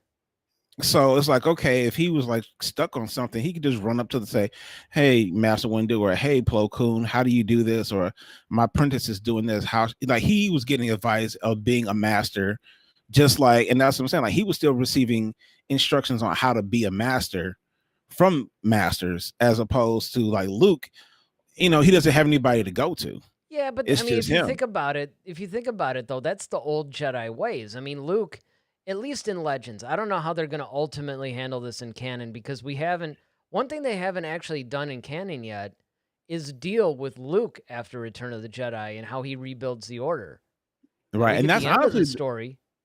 That's honestly what I really wanted to see. Like, if there was any spinoff, like, that's honestly what I really would love to see, is actually how, and that's why, like, I was so glad that Mark Hamill gave his blessing for, like, Sebastian Stan to actually do his, to actually play him, because I would love to see what that Luke Skywalker was like, as far as, okay, how do you once again take and find all these younglings, and then it's like, okay, how do I start this process, and the struggles that he would have, because once again, like I said, he doesn't have the benefit. I mean, like, Obi-Wan may pop up here and there, Yoda might, drop in a time or two or something like that, but it's not like a consistent person that you have to go through. The only thing you have is these books, and that's based upon interpretation. It's no different than like picking up the Bible and expecting to interpret the Bible without some sort of minister who's actually studied this thing to actually kind of help decipher, like, okay, well, what did this scripture actually, well, it reads this way, but what it's really trying to say is this. And you really don't, he's going to have to struggle with that. And I think that's partially the reason why he took the whole Kylo Ren thing so hard too. Well, yeah, but I mean, what I'm saying is that Luke doesn't necessarily have to, he doesn't have to go by the old way that the Jedi used to do. I would agree with that more so if he was trying to do a carbon copy of the old Jedi Order, but that was really never Luke's intention. However, I will say this, that Ahsoka would be way more suited Oh yeah, to be training anybody, and I would actually venture to say that if Ahsoka's around, she should be key in helping Luke rebuild the Order. true.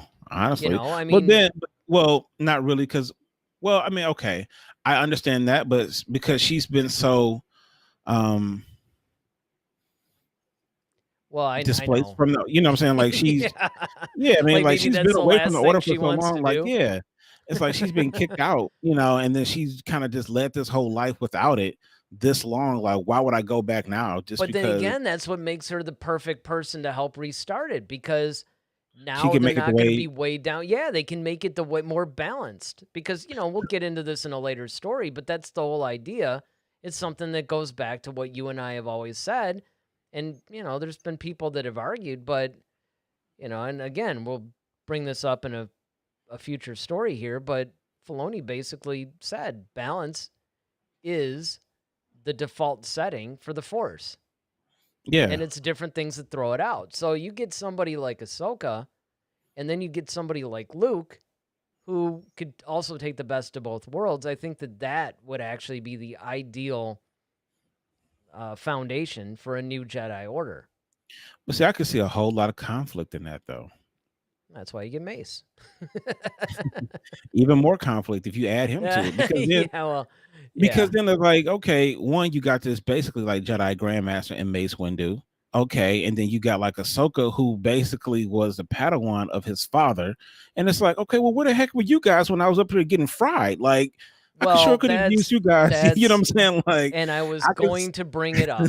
I was gonna bring this up, where one of the things, even though I love to see the live action Ahsoka, and this is all well and good, you Mhm. gotta wonder, how are they resolving all of this with the idea that, yeah, it's supposed to be Luke is like, the last of the Jedi will you be? And it's like, well, not really, because every time I turn around, there's another Jedi popping out of the woodwork. Like, oh, I get it. As soon as the Emperor and Vader are gone, all y'all are coming out now. Mhm.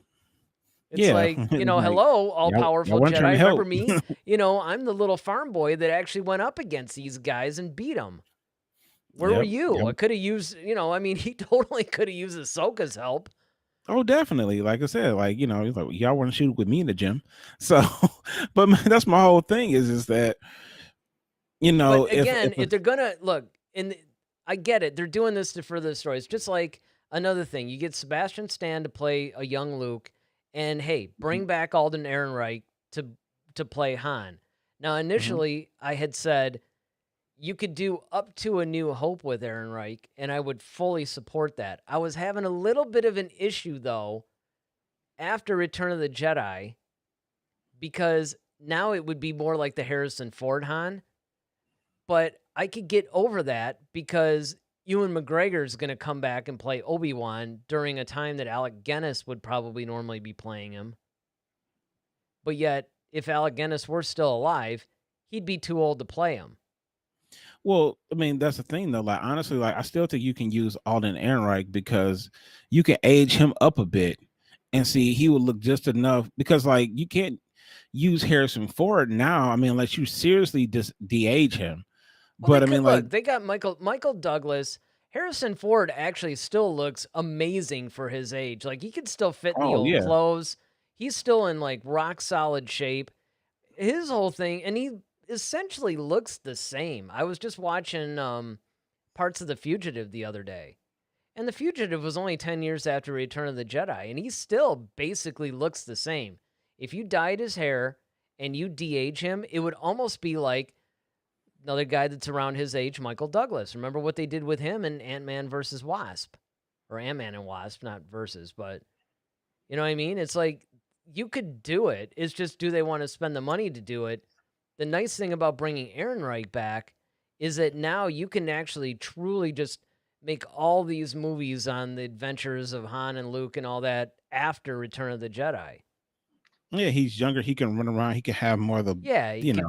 you could just do more with them. And I mean, eventually, it's no different than, when Ewan McGregor started playing Obi-Wan, everybody was like, oh, wow, it's going to be like this new Obi-Wan. But now he is Obi-Wan. I don't think that that's going to quite happen with Han and Luke. I think Harrison and Mark will always be Han and Luke, respectively. But Of course. let me get Ronaldo's comment in here.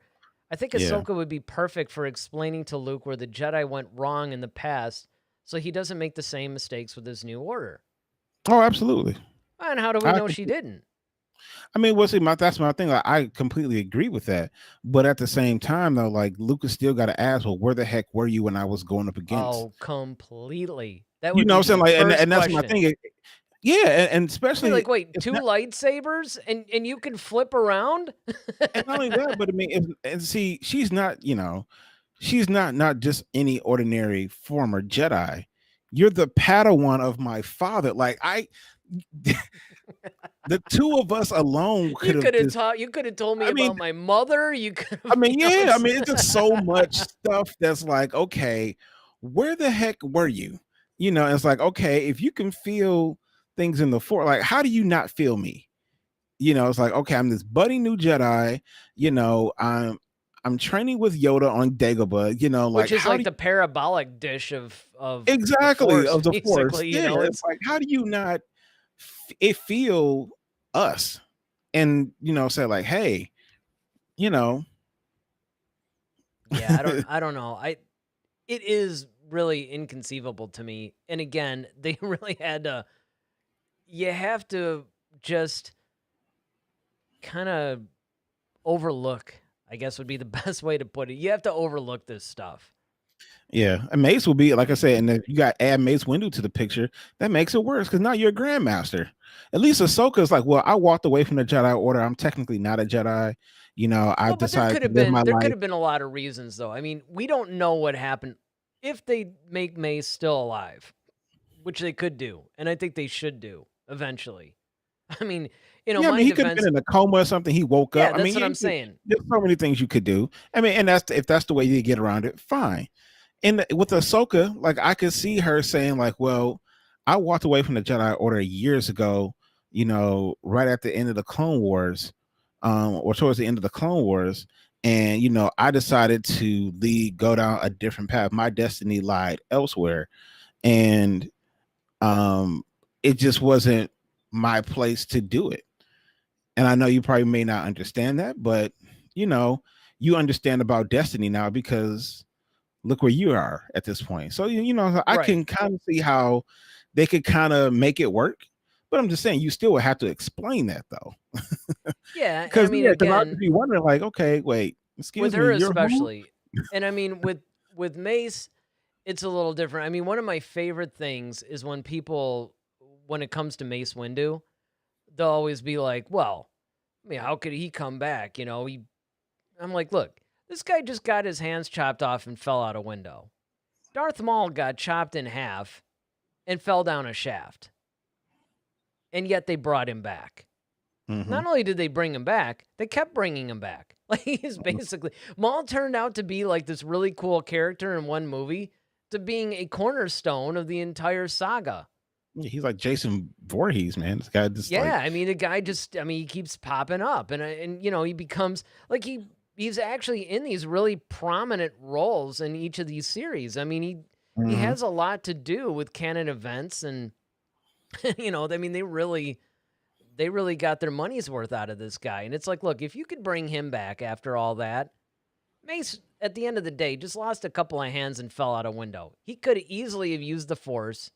And I don't want to hear this whole thing that people sometimes bring up too about, well, you have to have your hands and channel the... No, you don't. Ask Anakin. Yeah. And not to mention even Vader, right? In his mechanical suit, he just like nodded and something went flying at Luke or something. So, I mean, I don't want to deal with that. You got to channel it through your hands thing. That's like the stupidest thing that a lot of times people come up with. So he could have used the Force to slow down his descent and landed on something. It's Coruscant. There's always something to land on over there. Well, yeah, especially like, to that point, like I said, Anakin lost both his limbs, both his hands, You know, he lost one to Dooku, and then he lost the other one fighting Obi-Wan along with a leg. The man was set on fire, you know, and he still survived. You know, it's Right. just like, I okay. mean, it's beautiful. And Star let's Wars mind is you, not the like, end. yeah, I mean, the thing is, like, you know, to your other point, like, he choked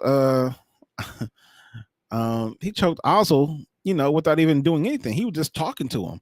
And his he little did that as a hologram. He was like, I mean, I don't know, he was like yeah. on another ship or something. Yeah, he was talking to the viewer, and he was like, you know, Lord Vader, I just want to, you know, he just starts choking him. That was it. And He Vader's was just sitting done. there, Indian crisscross applesauce in his little pot over there. And next thing you know, he's having a whole conversation with Piet, and you know, Ozzel drops. So yeah, Right, and then of course the you other don't need thing to is answer like that. Kylo Ren stops a laser blast and then just goes on and does other stuff, and then eventually like breaks the concentration and lets it fly. I mean, all I'm saying is we got a lot of examples here, Yep. but you know, it's one of those things where, and I understand, and don't get me wrong, I'm not saying that everybody in the Star Wars universe should just come back, because wouldn't it be cool to see X character into this series or whatever? Mm-hmm. But there are definite story things. It's like, look, if you're going to bring all these Jedi back and just say, well, you know, they were attending to other matters during the original trilogy, it's like, fine. You might as well bring Mace back too, because you could actually do some cool stories. And I don't think he really got his proper due. Right. But again, I do agree, though, that it would make more story sense for it to be Luke. Definitely. But the question becomes, though, so how, if it is Luke, because, well, here's actually two questions. Stuff's like occurring to me in real time here. One, if it is Luke, when do you think we would see him? The very end. Of what? Like the season? Like, but which one though? If you're Let's gonna just- if you're gonna move Grogu out of the story at the end of season 2, then at the end of season 2. But if you're gonna keep him going, in like and see, I could see them doing this like in season 3. Like, let's say they wanted to, like, let's say, you know, Luke finds, or you know, knows of Grogu, and they're like, okay, you must, you know, take Grogu to this place. There you will find Luke Skywalker. And then, you know, I could see Luke Skywalker like being in the hood, like has his hood up. You see his hand come out, and he's like, you know, the black glove hand or whatever that Luke has, and talking to him. And you might have Mark Hamill do the voice of Luke Skywalker. He could, without showing Luke's It'd be face. great if he just is all like a little baby Yoda. Just like started freaking out, like, oh, they're so adorable when they're young, you know. I mean, just kind of I thought doing this Yoda whole said thing. no attachments, and Yoda, you had a couple of attachments, I see. But no, yeah, I mean, I think that would be cool too. Like, if you just don't want to show like the face of Luke Skywalker, just have somebody, you know, in the robe with the gloved hand or something reach out to, you know, bidding, you know, baby Yoda to come. Yeah, but you can't. You'd almost have to make it like you said. You would have to, because otherwise you'd have an entire, you know, in between the seasons, everybody would be speculating about whose hand it is. You know what I mean? And so you can't. You have to do that. You have to basically make sure that you knew that was Luke. Yeah. But so I guess the consensus here is that we both think it would make more sense if it were Luke, but we would kind of like to see Mace. Is that it? Yeah, that's what it. We're going with? All right. And I think that's what Ronaldo's going with too. So what about the rest of you guys? What else? What are you guys thinking about this whole Mace Windu possibly coming back thing? And of course, who do you really think should make the cameo here? Do you think it should be Mace? Do you think it should be Luke? Still got time to chat with us, so you're welcome to join us. If you're watching the rebroadcast, again, leave it in the comment section. We'd love to hear from you guys. All right, are you ready to go to the cantina? Yes, you already sir. got kind of a head start. All right, let's do it.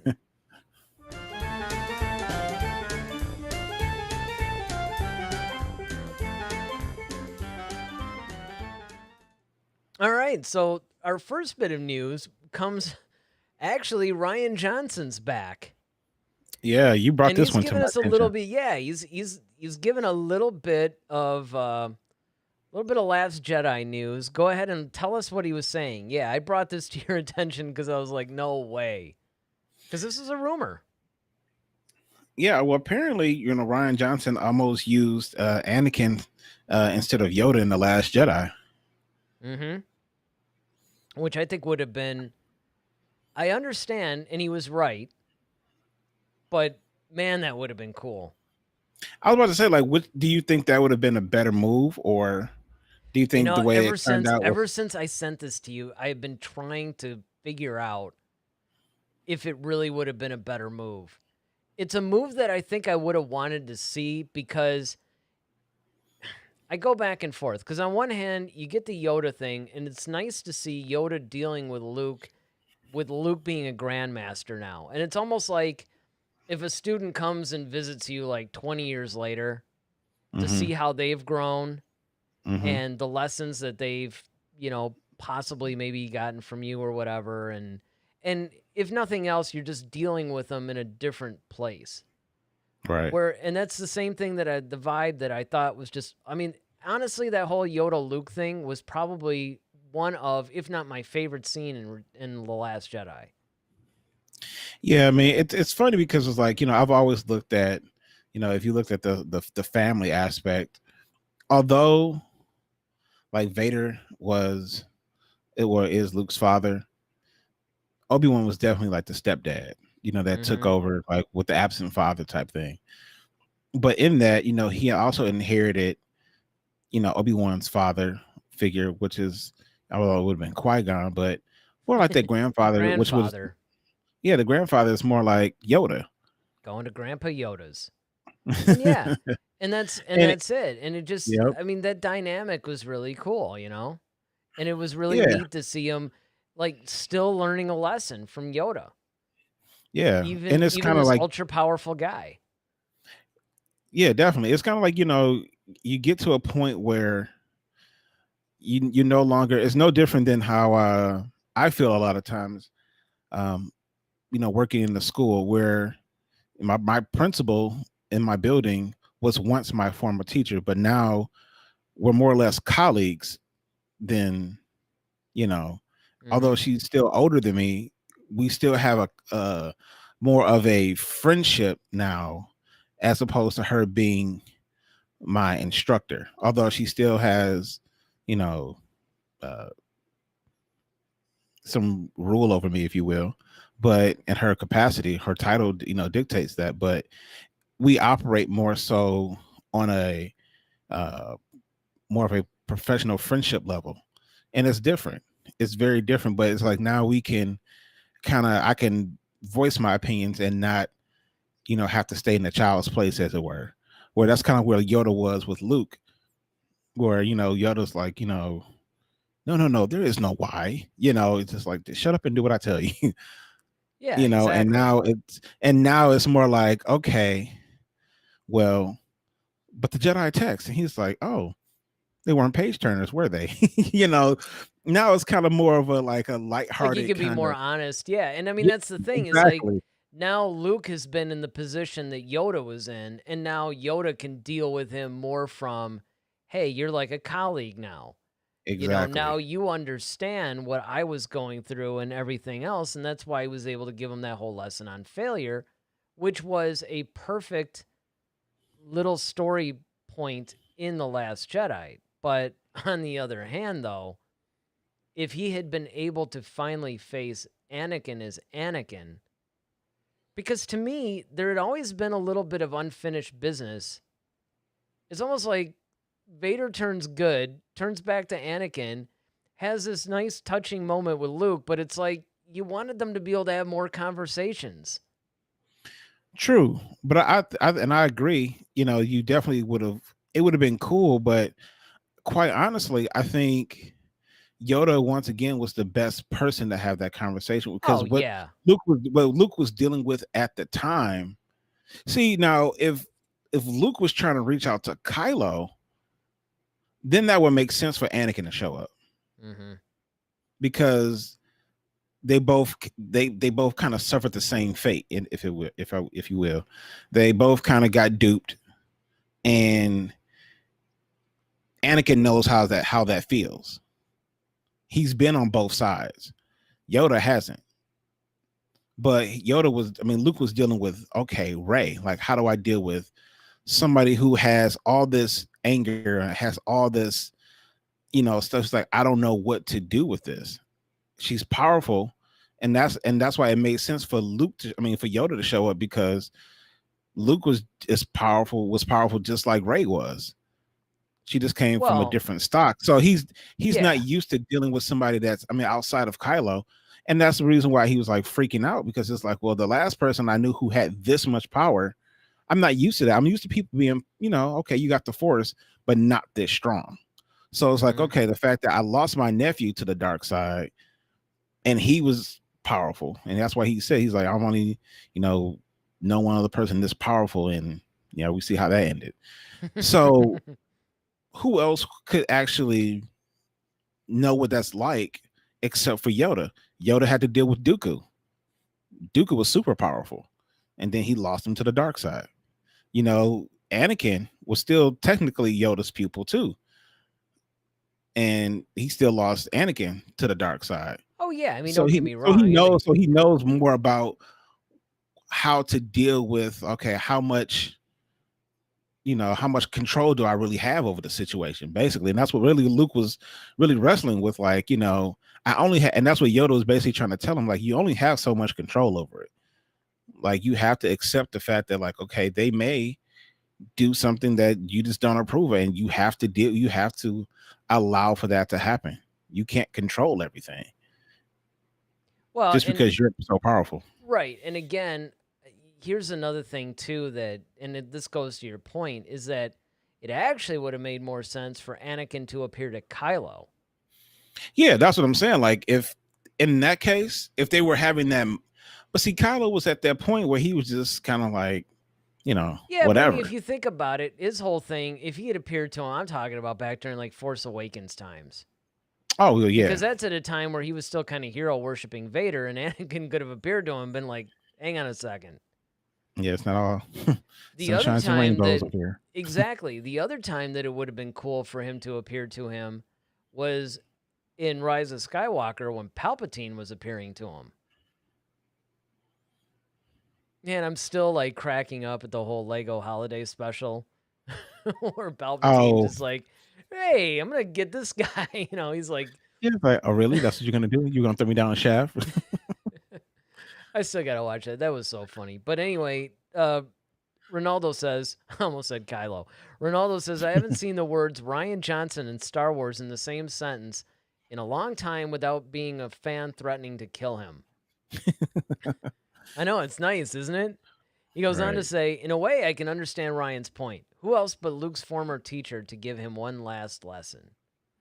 And then finally, on the other hand, I think Anakin could have taught Luke the same lesson Yoda did, considering Anakin's past and the situation Luke was going through. And that's basically the dialogue that we're having here, is the fact that it would be more personal with Yoda because Yoda was his actual teacher. I guess if Anakin wanted to come back and be like, yeah, because you kind of got me in the shoulder there on that, it'd be like they could compare notes or whatever, but it wouldn't have the same effect. He could teach him the same lesson, sure, because Anakin went through a lot of the same things that Luke went through, except he ended up falling to the dark side, and he has a unique, and coming back to the light, he would have a very unique perspective, and I think that that's why it would have been great if Anakin had popped up and appeared to Kylo. Because here's a guy that fell for the same kind of thing that Snoke was talking about, and all this, and he was glorifying the dark side, and don't forget, Kylo was tempted by the light.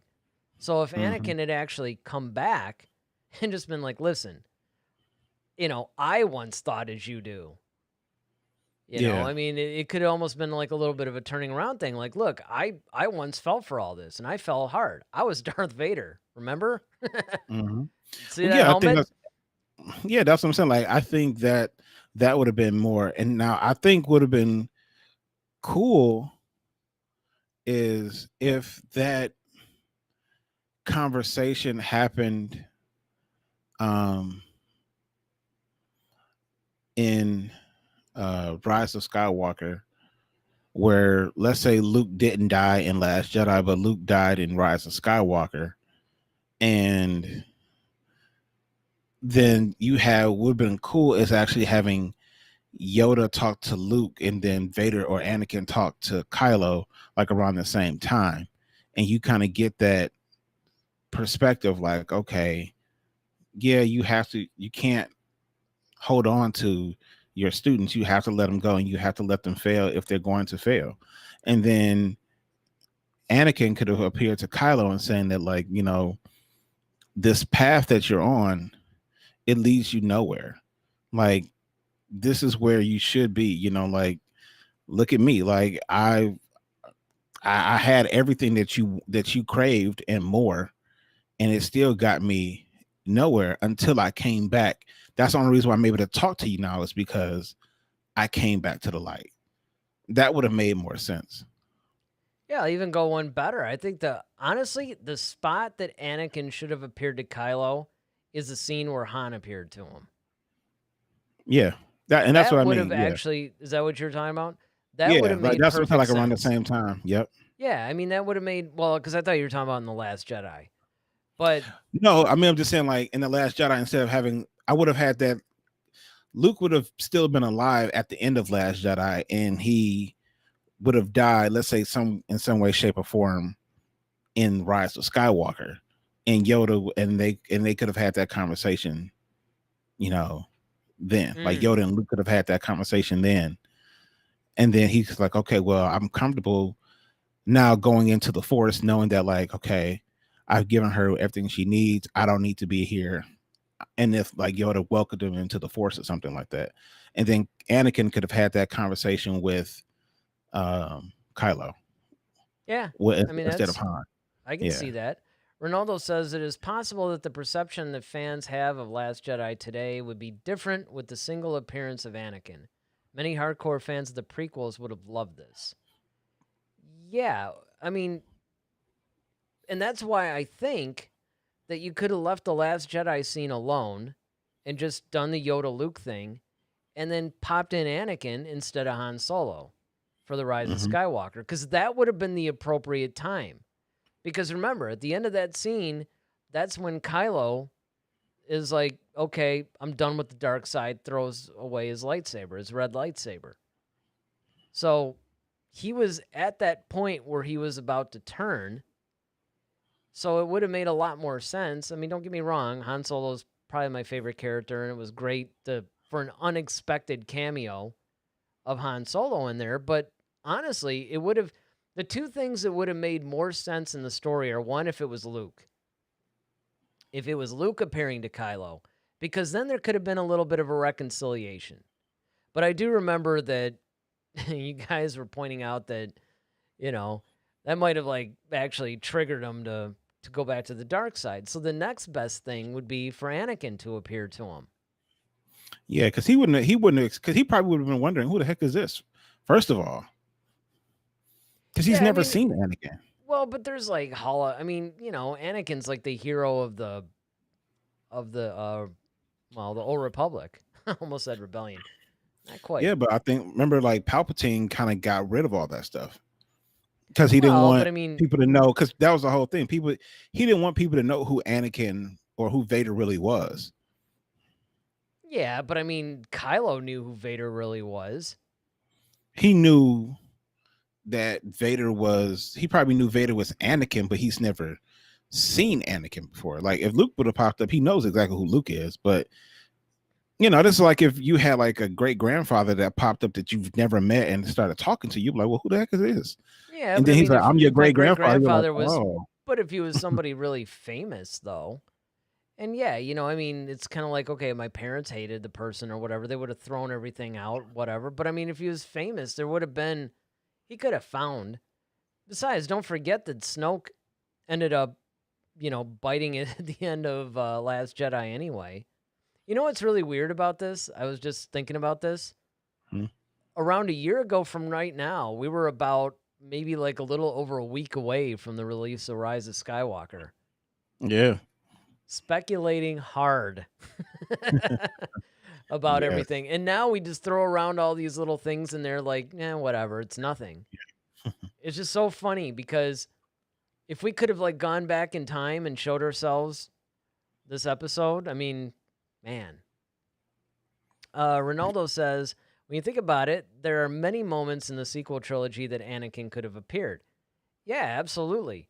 He also says, either with Luke redeeming Kylo or advising Rey when she found out that Palpatine was her grandfather. That's a good one. That's a good one. I mean, there are ample opportunities for Anakin to have appeared in there. Which honestly, you know what? Go ahead. No, I wasn't really going to say much. I was You just know, killing time. No, you know what would have been a really cool but kind of touching scene is like when, when she's like, Rey is like, okay, when all the Jedi are talking to her, and then she says, and I'm all the Sith, and then she says, and I'm all the Jedi. Would have been really cool if actually Anakin just like was standing behind her, and if Palpatine could see that. Yeah, it's funny because I was thinking about that too. Like, or man, that would have been so maybe sweet. if she didn't even use the whole and I'm all the Jedi thing, because I mean, that was kind of cheesy, even though it was cool, but it was still kind of cheesy. It was. But because the original idea was to have some of the Force ghosts actually pop up and they were going to help her. Right. And it would have been cool if, like, when all seemed lost or whatever, if Anakin's Force Ghost had popped up and, face Palpatine again. That would have been, like, chill-inducing if that had happened. I would have loved to have seen that, honestly.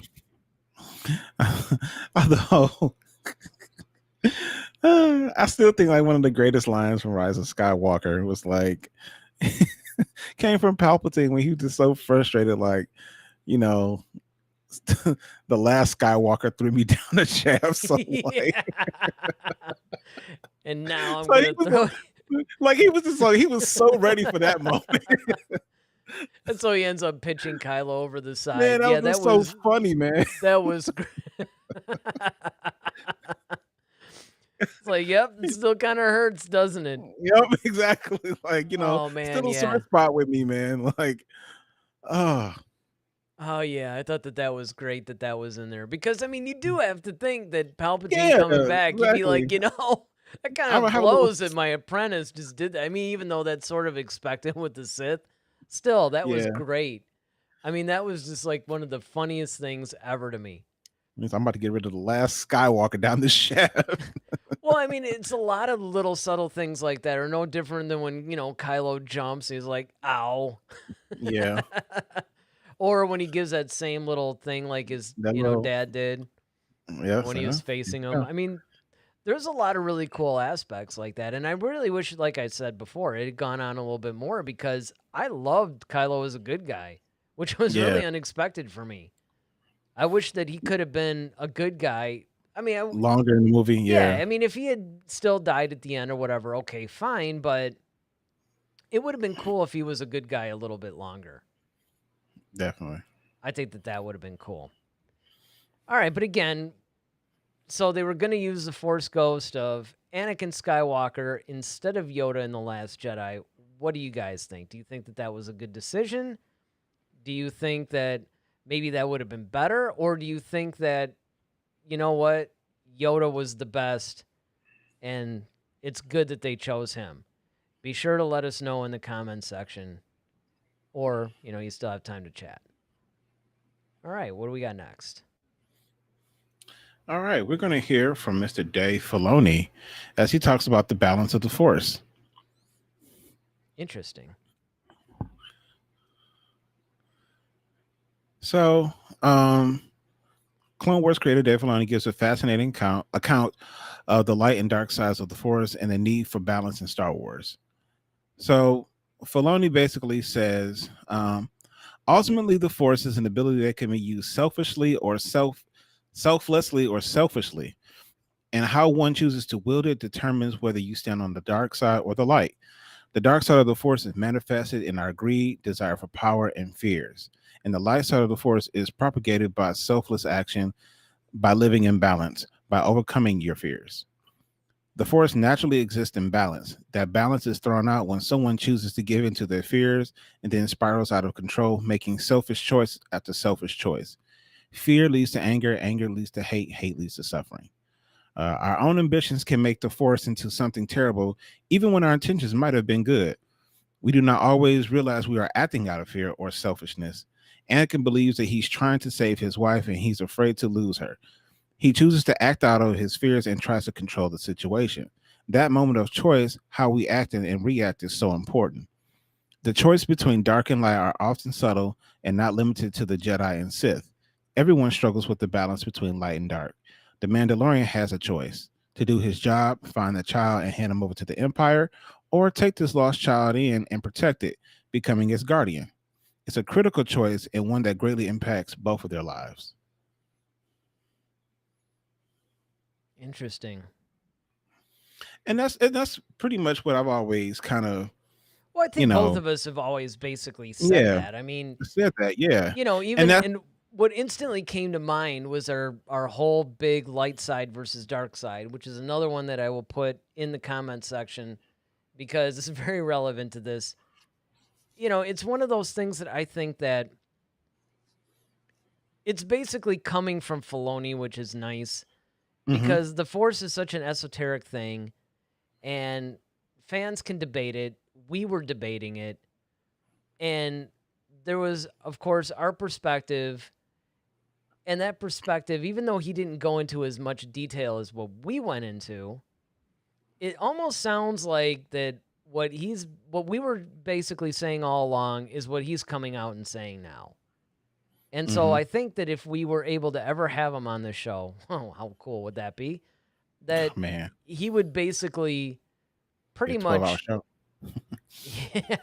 Yeah, right. I know we'd be asking him everything. No, just like a little bit more time, please. But, it's one of those things that I honestly think that he pretty much would fall into line with everything that we were saying because in part what we were thinking was based on certain things that he had said in other interviews. And he's the one that spent all this time with George and he really gets Star Wars. And I think that that's the reason why The Mandalorian is so good. Yeah, I mean, definitely. I think, whenever we're talking about the Force, it's definitely one of those things that, and we've often said it, like, you have to have a little bit of dark and a little bit of light in you to kind of balance. Because I think if it's sometimes it's like when people tell you, you should be a nice person, but you can't be afraid to sometimes stand up for yourself or say no. And sometimes that's considered dark in some people's minds, or you're being mean, or, you're just being selfish. It's like, well, sometimes a little selfishness is good. It's just how you're being selfish, and I think that's one of the things where, Anakin was just trying to control too much. And that was his downfall, is that, okay, I want to try to prevent my wife from dying, but how do I do that without trying to, basically outdo the will of the Force? It's like he wouldn't allow the Force to have its will or have its way, and he was trying to control the Force in that manner, and that's what led him down that dark path. Well, yeah, one of the things that I loved about his explanation was, and again, it's gone back to something I've said a long time ago, that a lot of it is intent. A lot of it is the way that you use the Force. If you use it aggressively and selfishly, then, that is more of a dark side thing. And if you go a little bit more passively and a little bit more, I guess you could just say selflessly, just to encapsulate the whole thing. I mean, then you're a little bit more toward the light. And then it's really when, and the thing that I thought was interesting about what he said is that it's really about more how a person or a group of people actually start to use it in a certain way that throws it off balance. Mm-hmm. You know, where our whole thing was like, is almost like the rise of different groups or whatever, but it's almost like anybody could throw the Force out of balance if it's Yeah, I strong mean, enough, you know? definitely. It's kind of like the whole Spider-Man thing, you know. Great power comes great responsibility, and you know, a lot of times we often say like, well, why didn't the Jedi just force choke him, or why didn't he just blow up his heart, or why didn't Right. he just, you know, it's like we always say that, but it's just like, you know, too much aggression sometimes will lead you down that path. So it's like, okay, is there another way I can? It's no different than like, you know, like I always, you know, mentioned the fact that, you know, being a martial artist, it's like, yeah, okay, someone won't let me do it. Fine, I could just take it by force. Mm-hmm. Who's stopping me? You know, but it's like, okay, do I realize even though a person is being a jerk towards me, I could give into that anger and it's like, you know what? I'm just gonna beat the crap out of you.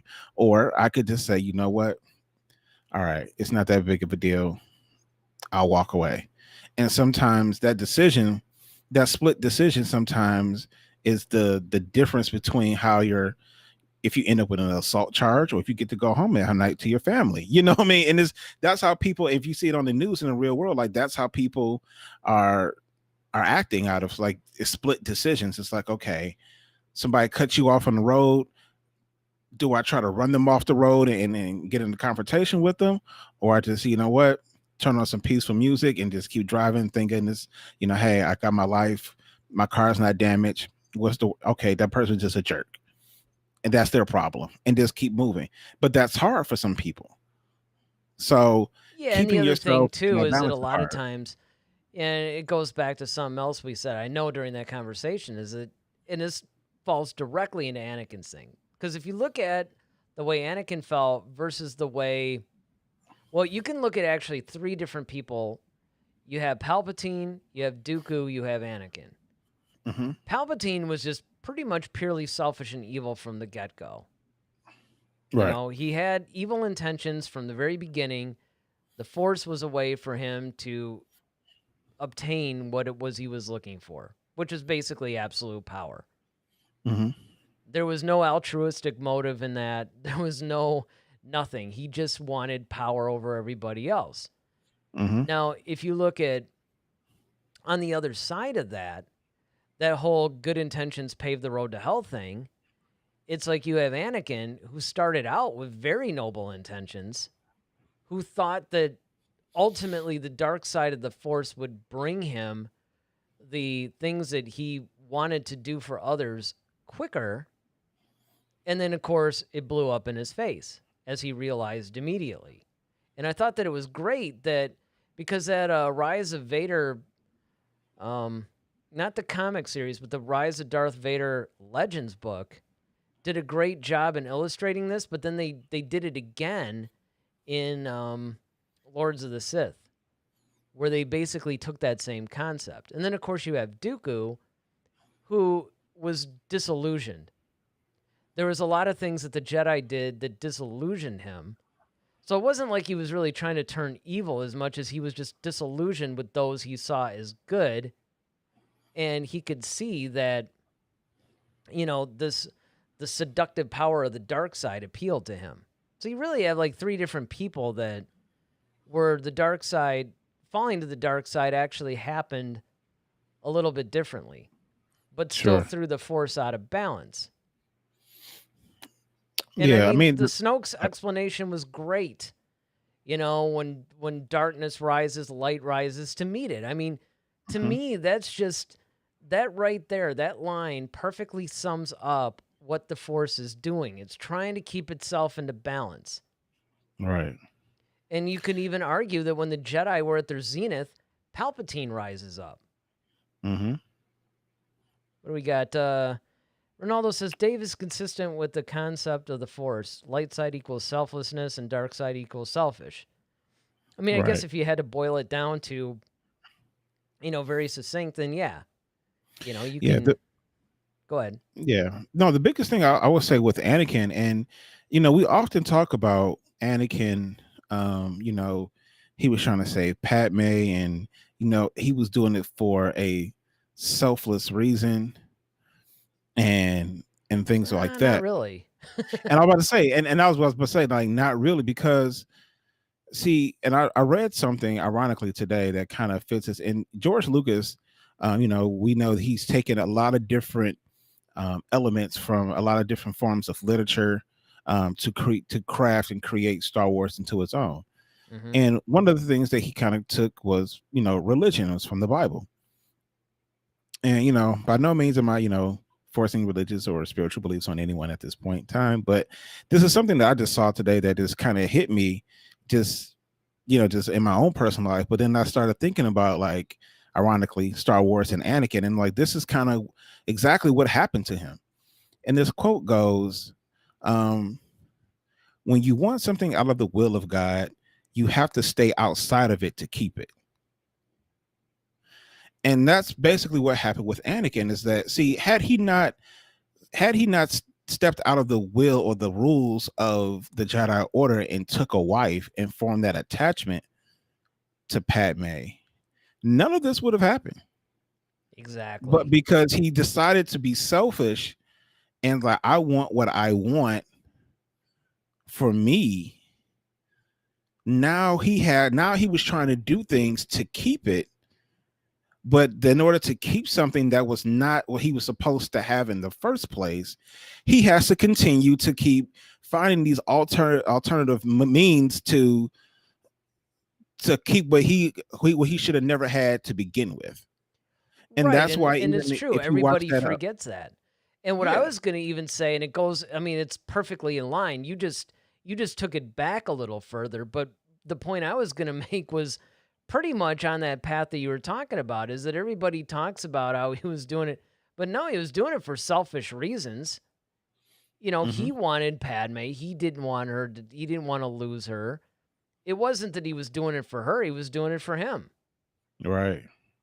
And again, to even show his whole selfishness thing, even the comments that he made in Attack of the Clones, it's like, look, maybe there should be somebody that rules over everybody, so you don't have to worry about these committee type things, Mm-hmm. It's kind of like somebody that knows best should rule over everybody else. And so you could see these seeds of, and she was like, well, who do you think? You, and he's like, no, not me necessarily. But, and you can Somebody see wise, how, right. But again, it's his passions. And that's the thing, passion. That's one of the things that lead to the dark side, is the fact that if people could throw your compass off, a lot of these things could end up, and that's exactly what Palpatine did. He knew exactly how to get to Anakin.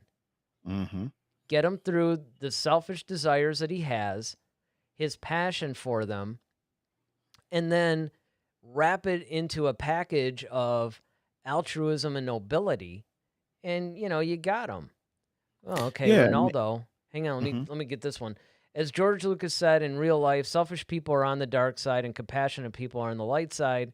The basic line of Star Wars is to have compassion for others.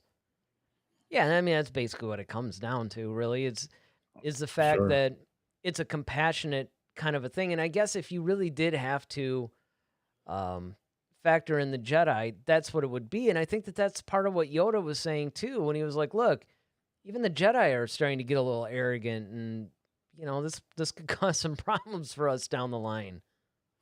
Yeah, definitely. I mean, even when you look back at Anakin, like, which is why I understand why Yoda said he's too old to begin the training, it's because, like, at that point, he already formed an attachment to his mother. Yep. And so now that he lost his mother, he couldn't save his mother. There was that empty void that Padme eventually filled for him. Right. And then now he felt like, okay, well, now that my mother's gone, the only other woman in my life, or person that I feel close, like family, who basically he married, so that is family. And now that she's also expecting a child, so he thinks, not knowing that there's twins in there. Force is strong in his family. Yeah, I guess they didn't have ultrasounds over there, and yeah, exactly. It's like, aren't the medical droids like, letting you know, like, hey, you're gonna have two kids. So much for preparation. Maybe. So the thing is, I think that's why, Yoda, that's why they always go after the younglings, when they're babies, because they haven't formed an attachment to anything yet. And so now they can be molded solely just on the principles of the Jedi, as opposed to now you're trying to take somebody who's already formed an attachment to somebody, and now you, of course, you're naturally going to do the human thing, and that's you want to protect the ones that you love. Mm-hmm. But when you actually can accept, like, there's certain things like in the military, that's why for a long time they didn't want women in the military for that reason. It was because they were afraid the men would form attachment to the women in the service. Yep. And that's the reason why they kind of was like, you know what, this is a guys only thing, because I'm going to protect you. Like if Eric, you and I were in the military, like, okay, I'm going to protect you as best as I can, because you're my companion and we're responsible for each other. But if you die, it's kind of like, well, we all signed up for the same thing. We knew the risk getting into this.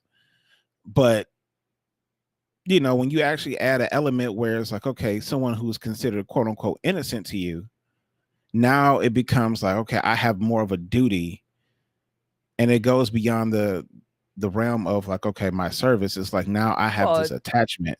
It's to a also like person. if you end up developing a romantic relationship with somebody Mhm. in there, I mean, Yep. then that opens another whole door of attachment. So I mean, there's all these things that could lead to the attachment, and I think that that's one of the biggest downfalls, and that's why that was one of the things in the Jedi Order where a lot of times people thought, these guys are going a little bit too far, but they're not really looking at the consequences of what happens if that rule is not in place.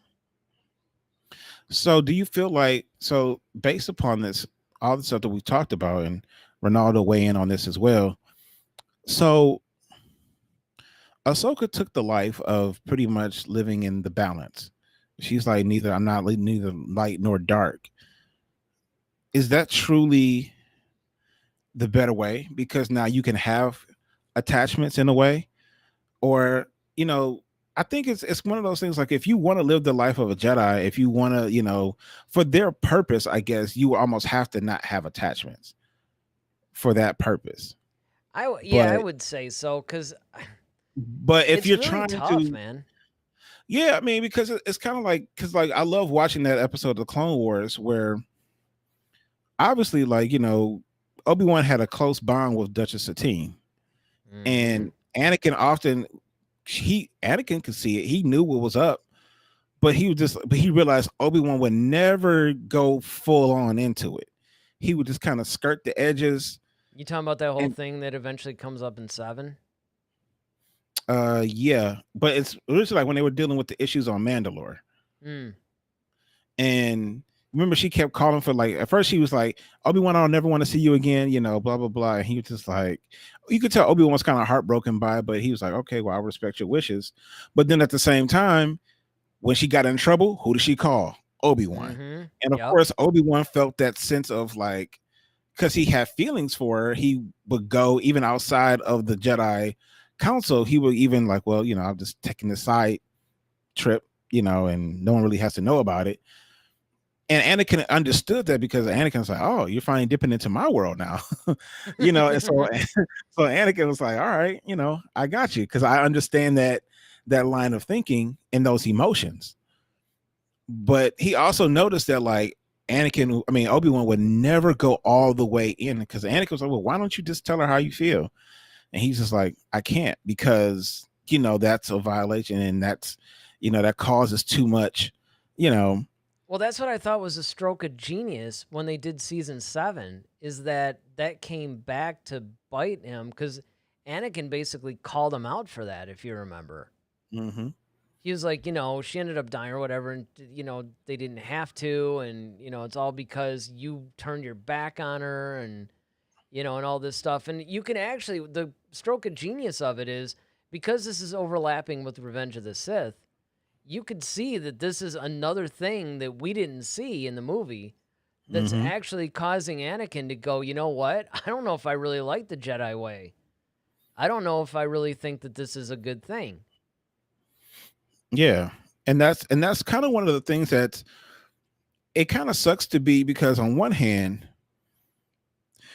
and if you look at the Jedi in a way, they're kind of selfish too, because one, if you really look at it, they are acquiring these younglings at, and they're basically ripping them from their family to live this life as a Jedi, or like a monk almost.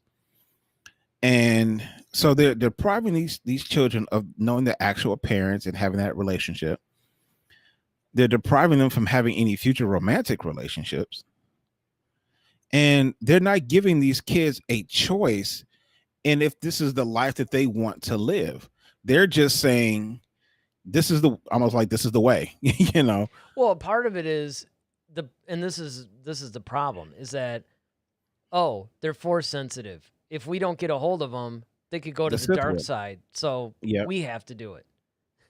Right. And exactly. So it's like, it's not even so much like this is for the betterment of this child's life. It's more so like, okay, well, we want to protect the galaxy from the potential evil that could happen if these kids, you know, tap into these powers and they start, you know, going into the dark side. All this anarchy could come up. So there's a whole ideology system that really needs to be revamped. And I you know, that's why I love the whole thing with Luke in Last Jedi, when he was basically talking about, you know, the Jedi were just a series of failures.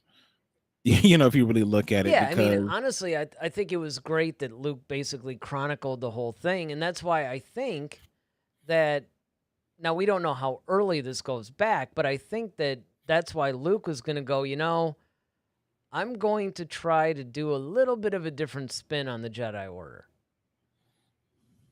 Now, we know that that's happening by the time, say, Kylo was in it. Well, I should say Ben. But we don't know if that was what Luke was doing right from the beginning. Like, it could be that maybe right after Return of the Jedi, he goes, hey, I'm going to reform the Jedi Order, like, right down to the book, you know, like, I'm letter perfect. And then maybe 15 years in, you know, he's kind of like, you know, this isn't quite as cool as I expected it to be. And then, oh, look, I'm looking through Jedi history, and they're not really doing all that well in certain areas. So I'm going to have to, you know, change my whole thinking or whatever. So that could very well be. Ronaldo says that's why Qui-Gon Jinn didn't follow the code, because he believed the Jedi could love, but the Jedi thought that loving was the same as attachment and selfishness. Yeah, I mean, that's really where you get this, pardon the pun, gray area. Because you did have people that were like Qui-Gon, and there was a few others that were Quinlan more Voss. like, yeah, Quinlan Voss. You know, they were a little bit like, they weren't quite the gray Jedi, really, although you could say they were the precursors of what we would call gray Jedi, but they were more like modifiers of the Jedi Order. You know, they pretty much lived as Jedi, but they tried to right some of the wrongs and some of the extreme dogma that could get them into trouble. And this is what Obi-Wan learned to do. If you actually look at Obi-Wan's growth, which I think is another cool thing, because other than Ahsoka, Obi-Wan is the only other probably like character. I mean, I guess you could say Anakin too, because we see Anakin at 9 all the way up through, you know, I think he's like in his 40s or 50s or something when he's Vader. But essentially, what you end up seeing is that you have Obi-Wan, who's very much by the book when he's a Padawan. He's hypercritical of Qui-Gon and his way of doing things. He's just, you know what, if you just weren't the way you are, you'd be like a master on the council, you'd be this, you'd be that, but you're constantly doing all this stuff. He goes from that, and then you look at him as he's much older, and you can even tell, like all through Attack of the Clones, Revenge of the Sith, everything else, Anakin had a positive effect on him. he basically was like, you know what? We can. And he kind of loosened up a little bit, and I think he was a better Jedi for it. Mm-hmm.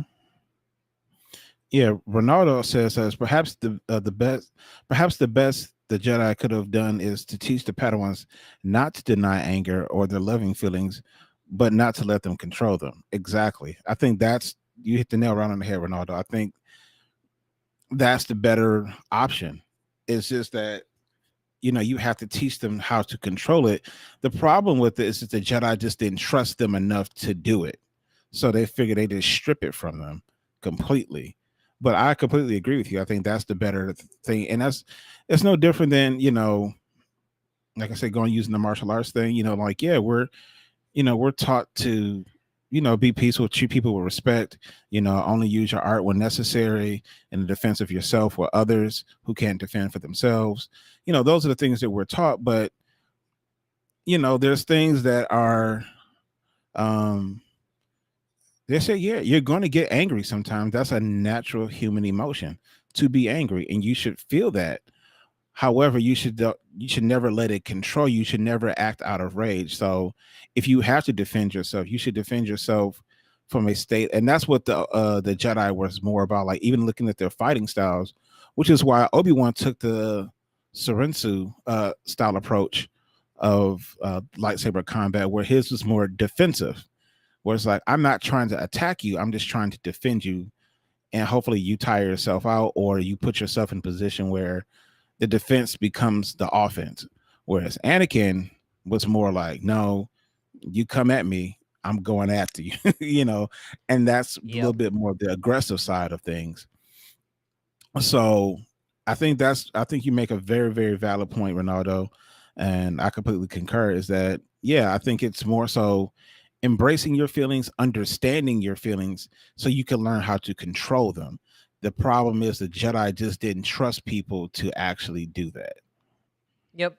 And that's basically what it comes down to. So, again, there's a lot to digest for everybody, but what do you guys think when it comes to the nature of the Force? Do you think that the balance, obviously it's hard to argue with Filoni. Right. But, you guys have been listening to this conversation. What do you think? Do you think that the Jedi way truly was the best way, or do you think that maybe they should have loosened up a little bit and been a little bit more in the center? Because sometimes you can achieve balance by going to somewhat of an extreme if you're balancing it out, right? Because, if the dark is kind of like way up here, then, sometimes you have to, in order to meet it, you gotta bend a little rules. You gotta do some stuff. So, right. What do you guys ultimately think would be the best path of the Jedi? Let us know in the comments section below. All right, what do we got next? Next, what's the deal with Tython? What's the deal? No, I'm not gonna do it. Yeah, I was thinking that though when you. I purposely did that one. Yeah, I kind of figured you did. But yeah, Tython. Now that was the one that, of course, they mentioned in episode 5, and it's where I presume they are in episode 6, where I almost said Baby Yoda again. Grogu actually has to sit on the little seer stone or whatever and try to call a Jedi to him to train him. But the interesting thing about the interesting thing about Tython, though, is that they brought this. This is kind of I kind of had its origins in Legends. I believe like the Darth Bane novels, if I'm not mistaken. Yep, the Rule of Two. Yeah. And then it found its way into some of the video games. I know it was in Old Republic. I don't remember if it was in Knights of the Old Republic or not. But it's interesting to me that they're bringing this conceptually into the new canon, because it was once originally it was supposed to be kind of like what Octo became. Mm-hmm.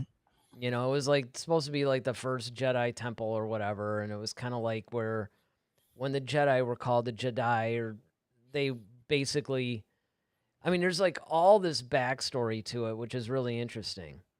Yeah.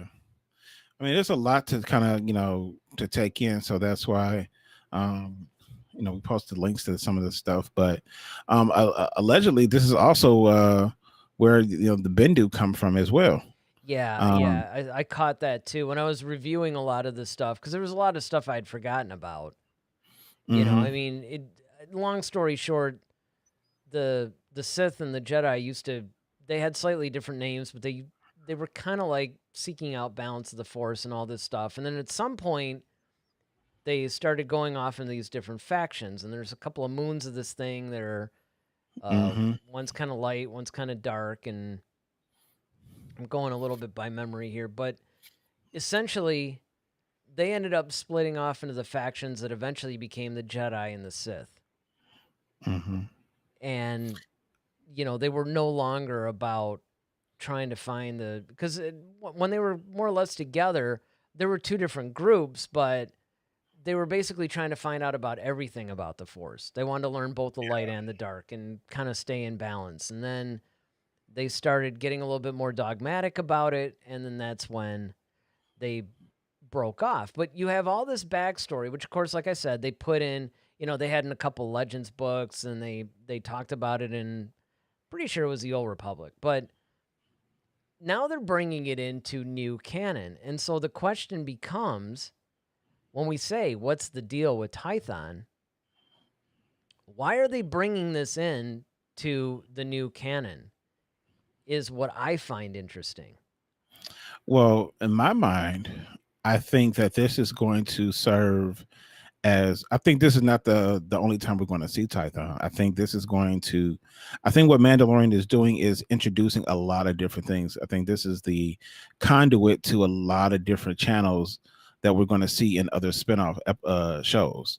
So I think, especially in the Ahsoka series, I can definitely see Tython coming back. I can see if they decide to do something with Luke Skywalker, down the line in this time period, I can see them coming back here because this is a good origin point for a lot of different, and it's a great place to explore, especially if you're trying to start a Jedi temple, if you're looking for artifacts, if you're looking for various holocrons, or whatever the case may be, or you're just trying to communicate with some things. Like even with Baby Yoda or Grogu, being on the Seeing Stone, okay, perhaps, that, transmits a communication to Luke, and then maybe Luke kind of discovers Tython that way. He's like, oh, well, this place is rich with the Force, and maybe I should explore this place even more. Um, so I could see this being like um, a place that they can definitely mine as far as other places. This might pop up, and it's funny, Ronaldo just said this. They're going to use it in the High Republic and maybe some upcoming movies, and that's totally what I was thinking too. That this is kind of like the introduction to it, so we might see this place again in various times. So we might see it in its glory days, like the High Republic, and then we could also see it post Return of the Jedi situations, as well as Luke is trying to rebuild the Jedi Order.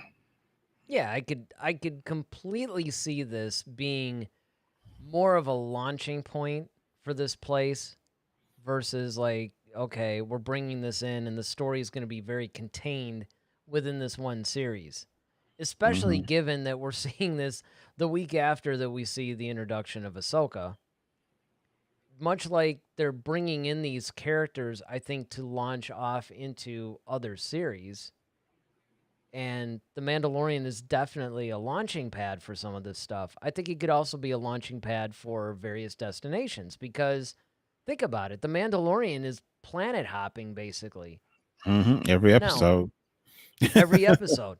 Every episode. And the thing that I think is interesting too is that that's the direction when, on the last segment, when we accidentally had I don't even know why this happened. Sometimes the stuff doesn't transfer right, but we saw briefly the graphic from the new female-led series that's supposed to be coming out.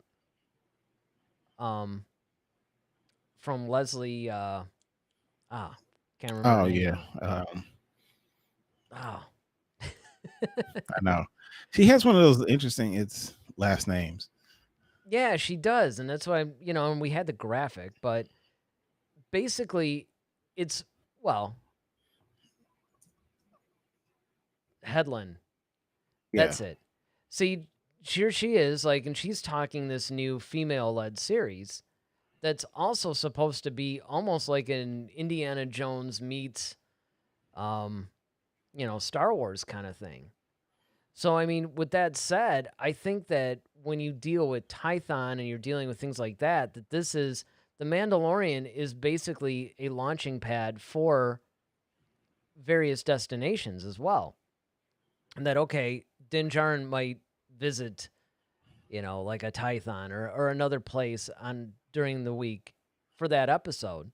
But then that destination, which is maybe a one-off for the Mandalorian, is now the focal point of a new film, or maybe it pops up in the High Republic, like Ronaldo said, or maybe it's definitely going to be focused more in a particular series where that would be more appropriate. Certainly, that's the case with Tython, that the Ahsoka series would be way more better served, I should say, rather than focus on in the Mandalorian, because after all, remember, Ahsoka's the one that brought it up.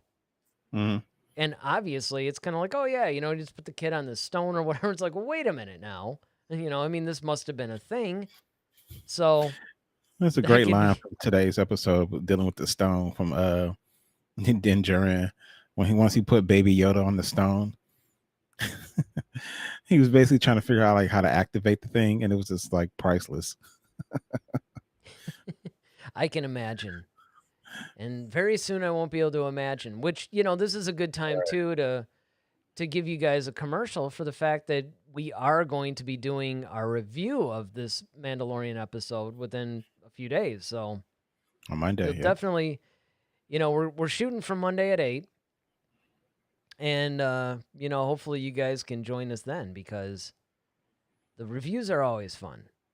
I always enjoy our Mandalorian reviews. But Tython, I think, is definitely going to prove to be a more important planet than, okay, this is just a destination of the week for the Mandalorian. Definitely. But what about you guys? I mean, what do you think is going to happen? Do you think the Tython is maybe not as important? Maybe it was more of a fan service thing to bring in a familiar destination and have an adventure, because that's certainly possible. If enough people think that it's really cool, and look, we know that Favreau and Filoni are hardcore canon junkies, and they're definitely well-versed in the expanded universe, now called Legends. So it could be that they were like, hey, what would be cool? Since we gotta have Grogu sit on the stone anyway, let's put it on Tython. That would trip out a lot of the hardcore fans. I wouldn't put it past them. Yes. Yeah, So it is possible that could be the case. So are you guys leaning that way? Or do you think that, hey, this could actually be a prime destination that could pop up in a movie or a series and actually be a serious focal point, and they were just introducing it in The Mandalorian? Certainly let us know in the comments section. All right, now it's time for what is probably my favorite segment.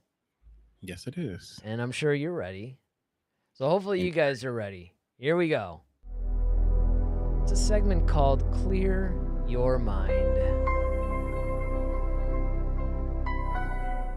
That's right. This is where we answer your questions.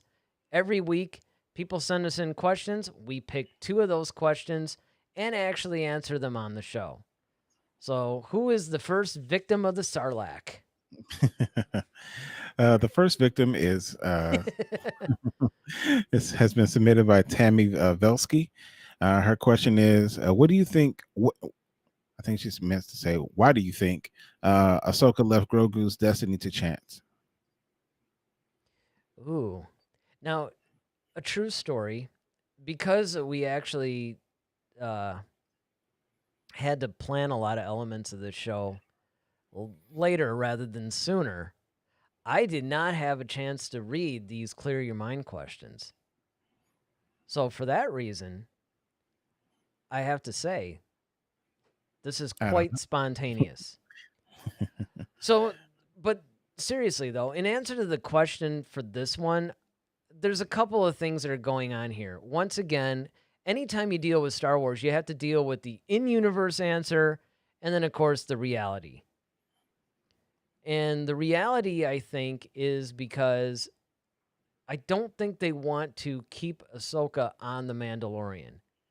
Remember, The Mandalorian is meant to introduce the character to the people who may not have watched the animated series, whether it be Clone Wars or Rebels.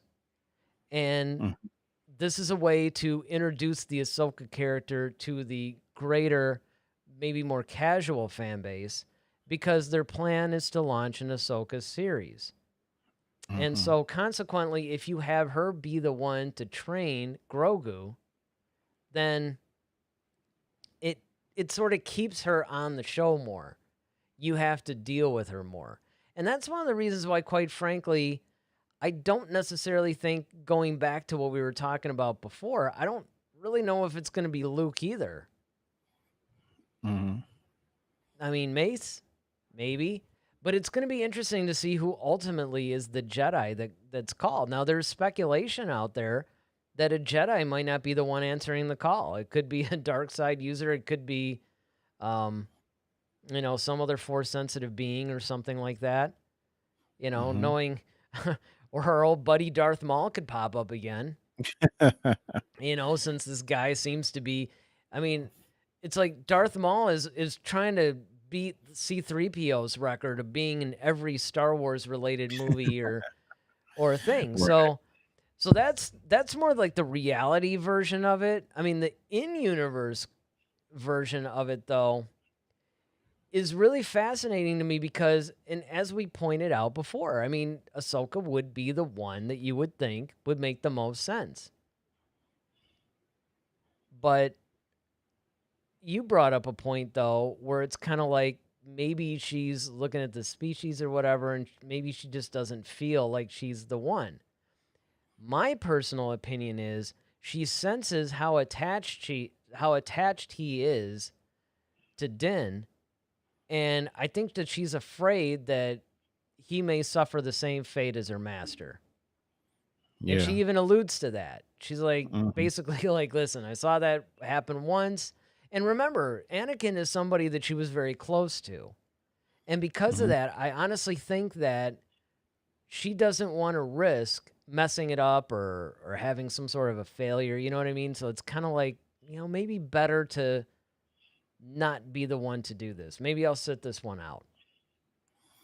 Yeah, definitely. I think the other reason too is because, it probably would be different if she was actually a Jedi herself, but people have to remember she's not. Yeah. Any longer. Well, she was. Yeah, that's true point. Too. Right. But right. she's no longer kind of a Jedi. Out of practice. So, well, no, it's out of practice, but she probably doesn't feel like it's her responsibility anymore because that's not the life that she lives. Now, granted, she could train them to use the Force and, like she does. Sure. That could be a case, but she once again made that decision on her own. I guess she just kind of doesn't want to force it on anybody, no pun intended. Force it on Grogu. So I think that's a big and I think that's one of the reasons why she said, like, well, put him on the seeing stone and let's see what destiny calls for him. Yeah, right. It's like, I got this chance cube here. Right, exactly. So I think that's another big part. I mean, on top of the whole, Anakin situation, definitely. But I think she's like, look, I'm not qualified to do this. I mean, like, I barely was a knight, So, dear future knight. Oh no, you didn't. I did. I referenced a documentary that nobody will understand. I should be like, link to that, and then just right. You have no idea what we're talking about, but nope. Yeah, I think that though.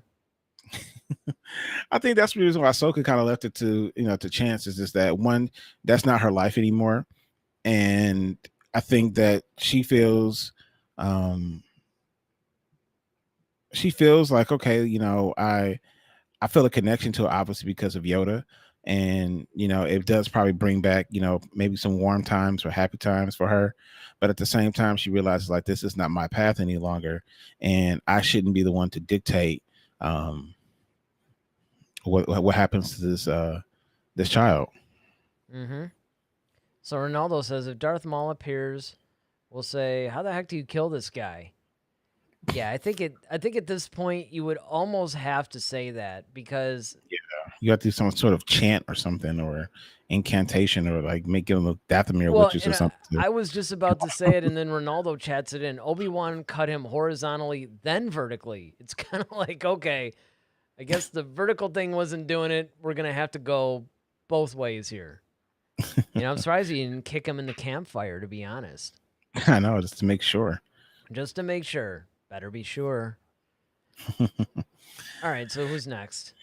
The next one comes from Mario Fulton. His question is, do you think they have to bring Ezra back just because Thrawn is coming? No, I don't necessarily think now, they have here's to. a good, to me, I thought this was a really good question. Because I'm of the mindset they don't have to bring Ezra back. No, they don't have to. I mean, there's a lot of things that could have happened in between that. I mean, and who knows what they were doing in the unknown regions. I mean, they could, and especially when you start reading things like Thrawn ascendancy and stuff like that, you very quickly see that, okay, there's a lot of stuff that's going on. Like, for instance, Eli Vanto, who is basically like the new Captain Paleon. So Captain Paleon, for those of you guys who don't know, he was pretty much Thrawn's right-hand man in the expanded universe, which is now Legends. Now, in this new canon series, his partner in crime is Eli Vanto, who was basically a junior, well, they were basically both ensigns or whatever, but then Thrawn rose through the ranks really fast, and Eli kind of trailed behind him, but at the end of, it was either Alliances or Treason, I don't remember quite which one. I think it's the end of Alliances. In the book, basically, Eli ends up serving aboard a Chiss ship. So it was almost like an Empire exchange program. So he ends up becoming like kind of a full Chiss type of officer. He gets a Chiss name, the whole shot. So, and then of course Thrawn comes back and has all these different adventures. So you could do the same thing with Ezra. You could basically go, okay, Thrawn's coming back to do whatever he's going to do in The Mandalorian and his own series. And, Ezra could be doing something else. Now, if the question is, do I think they need to address Ezra? That I would be more willing to say, yeah, maybe you do need to say something, because they did kind of make a big deal at the end of Rebels about how Ezra went to find Thrawn or went with him, or, I actually kind of forgot the very end of how that went down. Yeah, that's a little sketchy for me as well. I mean, I got to rewatch. Yeah, I got to rewatch that, because I remember that they went off together, but I don't really remember the exact circumstances. Yeah, I was about to say that, yep. Yeah, that followed that. So, it's one of those things where I just think that whatever the case, though, it really doesn't matter, because you can easily have Thrawn without Ezra. Because, again, you have to remember, if you introduce Thrawn in The Mandalorian, especially if Ezra's not with him in The Mandalorian, then he definitely doesn't have to be with him in any other series or any other capacity. Because you gotta remember, it's only going to be the Rebels watchers that even know that he was there. Right. And you could have him, he could have, just been killed at some point, They can say that Ezra escaped from Thrawn. I don't know, man. I don't think they're going to kill him off. Let's see. Ronaldo says they could say that Ezra escaped from Thrawn, or that Ahsoka and Sabine already rescued him. But see, I think that's the reason why Ahsoka wants to know. Well, this is another thing that we didn't really address very much, is that why does Ahsoka care where Thrawn is? And that's my point. Like, that's why I think it's an interesting thing about, okay, do we do we bring up Thrawn? Like, okay, if you bring Thrawn back, do you have to bring back Ezra? But I think that's predicated upon why does Ahsoka want to know where Thrawn is to begin with? Because out of like, what other reason would she have or she care about Thrawn? Exactly, because it's not like, I mean, unless she knows something about the Darksaber thing, but I don't. So far, there's no evidence that. Well, I mean, see, at first, that's what we thought that Ahsoka was doing. Honestly, everybody, including myself, thought that Ahsoka was going to be, "Where is your master, Moff Gideon?" Mm-hmm. That's what we all expected, because we kind of expected that Ahsoka was going to come in, and that her whole thing was there was something related to the Darksaber, because she was around Sabine and all that. That she was Mm-hmm. maybe trying to get it back for her, or maybe just trying to take it away from Gideon. Maybe Gideon took it away from her. Who knows? But the whole idea is that that's what we expected. Why does Ahsoka want Thrawn? And this is one of the reasons why I'd like to watch the whole Rebels thing again, because I want to see if Ahsoka and Thrawn, how much dealings they actually had with each other. I don't remember a whole lot of interaction, but Yeah, I think I'm gonna watch that tonight. I mean, it's going to be interesting, because I think that there's got to be a reason. And I mean, who knows? They might even be setting up a whole, maybe Thrawn isn't going to get his own series. Maybe he's going to play heavily in the Ahsoka series. Who knows? Mm-hmm. There could be a whole lot of things that they do. And I mean, I think it would be cool personally, but who knows, man?